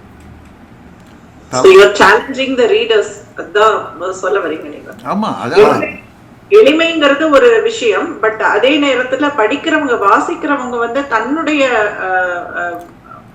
வாசிப்பு திறனை வந்து அதிகரிச்சுக்கணுங்கிற அவங்க நம்ம அதாவது வாசிப்பு திறன் மட்டுமே, அது மட்டுமே இல்லை. வாசிப்பு தமிழ் மொழி தெரிஞ்சா மட்டும் ஒன்றத்தை படிச்சிட முடியுமா? மொழி தெரிஞ்சதுனால நீங்கள் எதையுமே படிச்சிட முடியாது. மொழி தெரிஞ்சதுனால தளத்தை படிக்க முடியாது. ஆங்கிலம் தெரிஞ்சால் ஒரு ஜேம்ஸ் ஜாய்ஸையோ இல்லைனா காஃப்காவையோ ஒரே இடத்துல எல்லாமே நம்ம ஆங்கில மொழியில தான் கிடச்சிருக்குது. ஒரிஜினல் நமக்கு தெரியாது.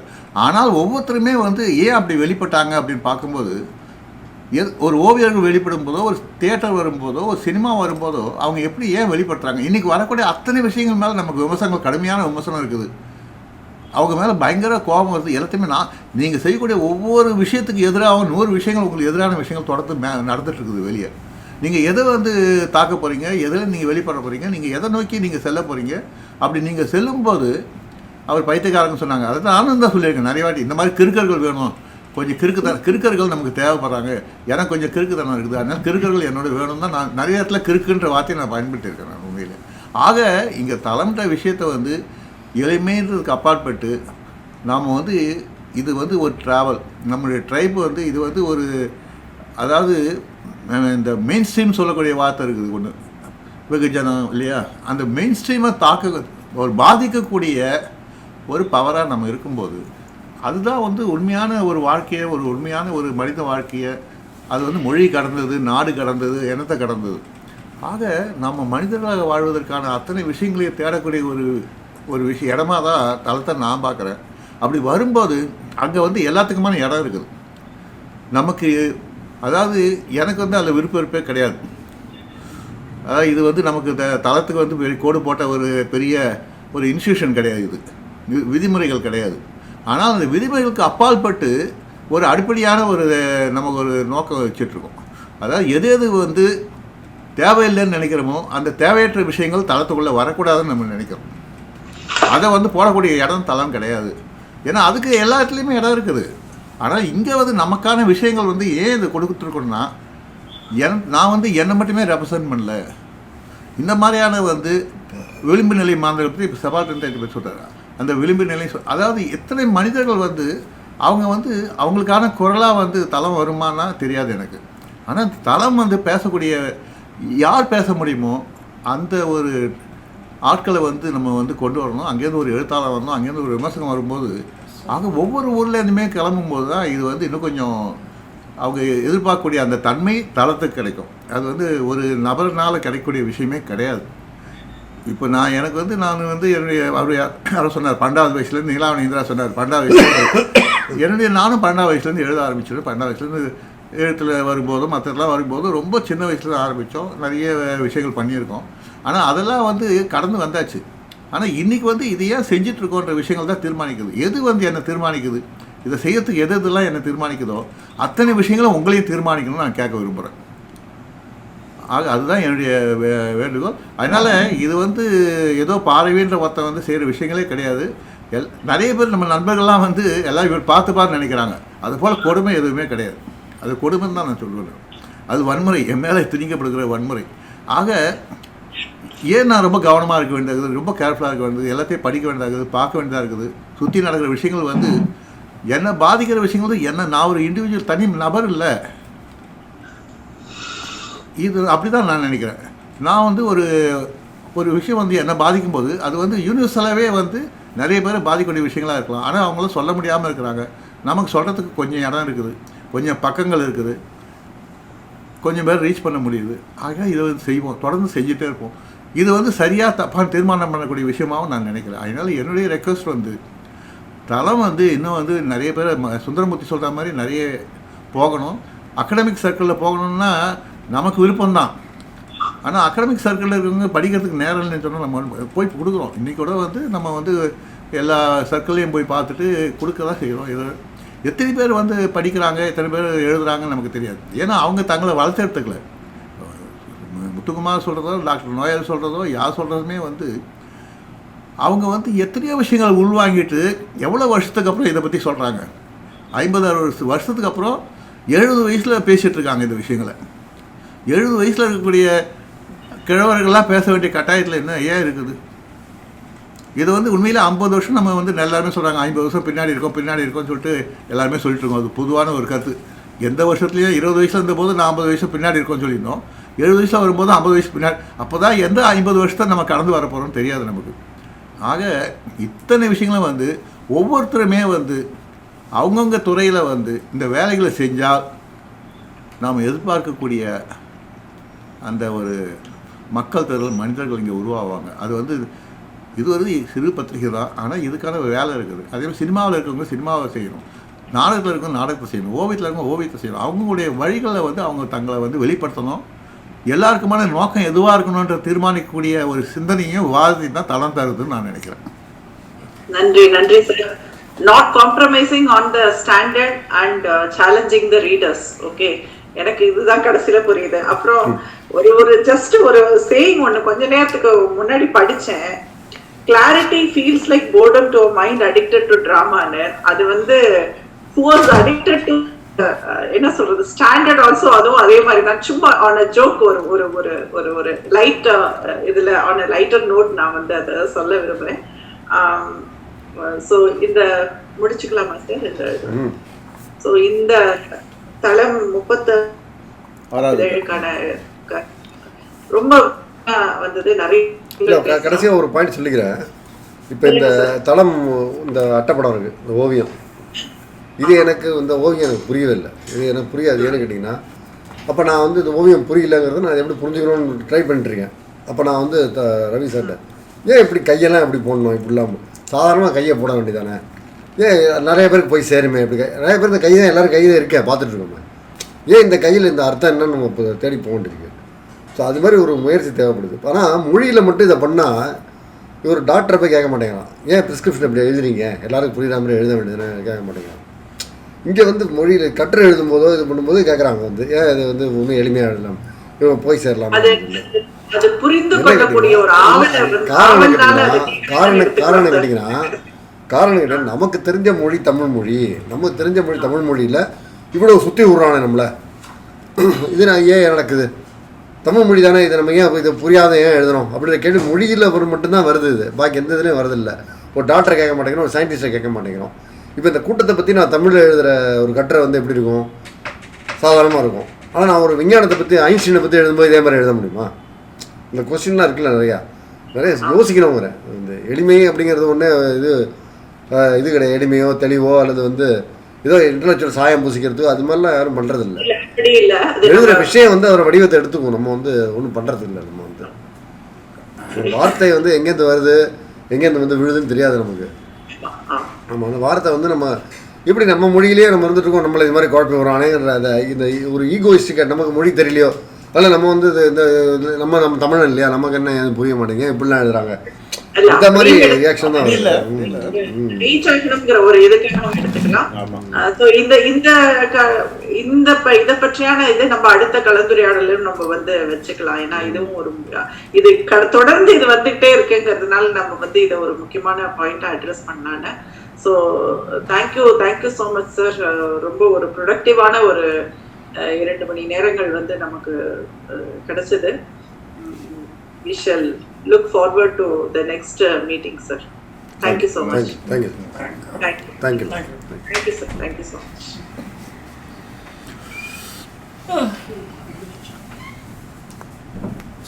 ரசவாதிக்கு இங்கிலீஷ்ல ஆல்கெமிஸ்ட் கரெக்ட். இப்போ நீங்கள் பாலோ கோயில் சொன்னா தான் எனக்கு ஞாபகம்.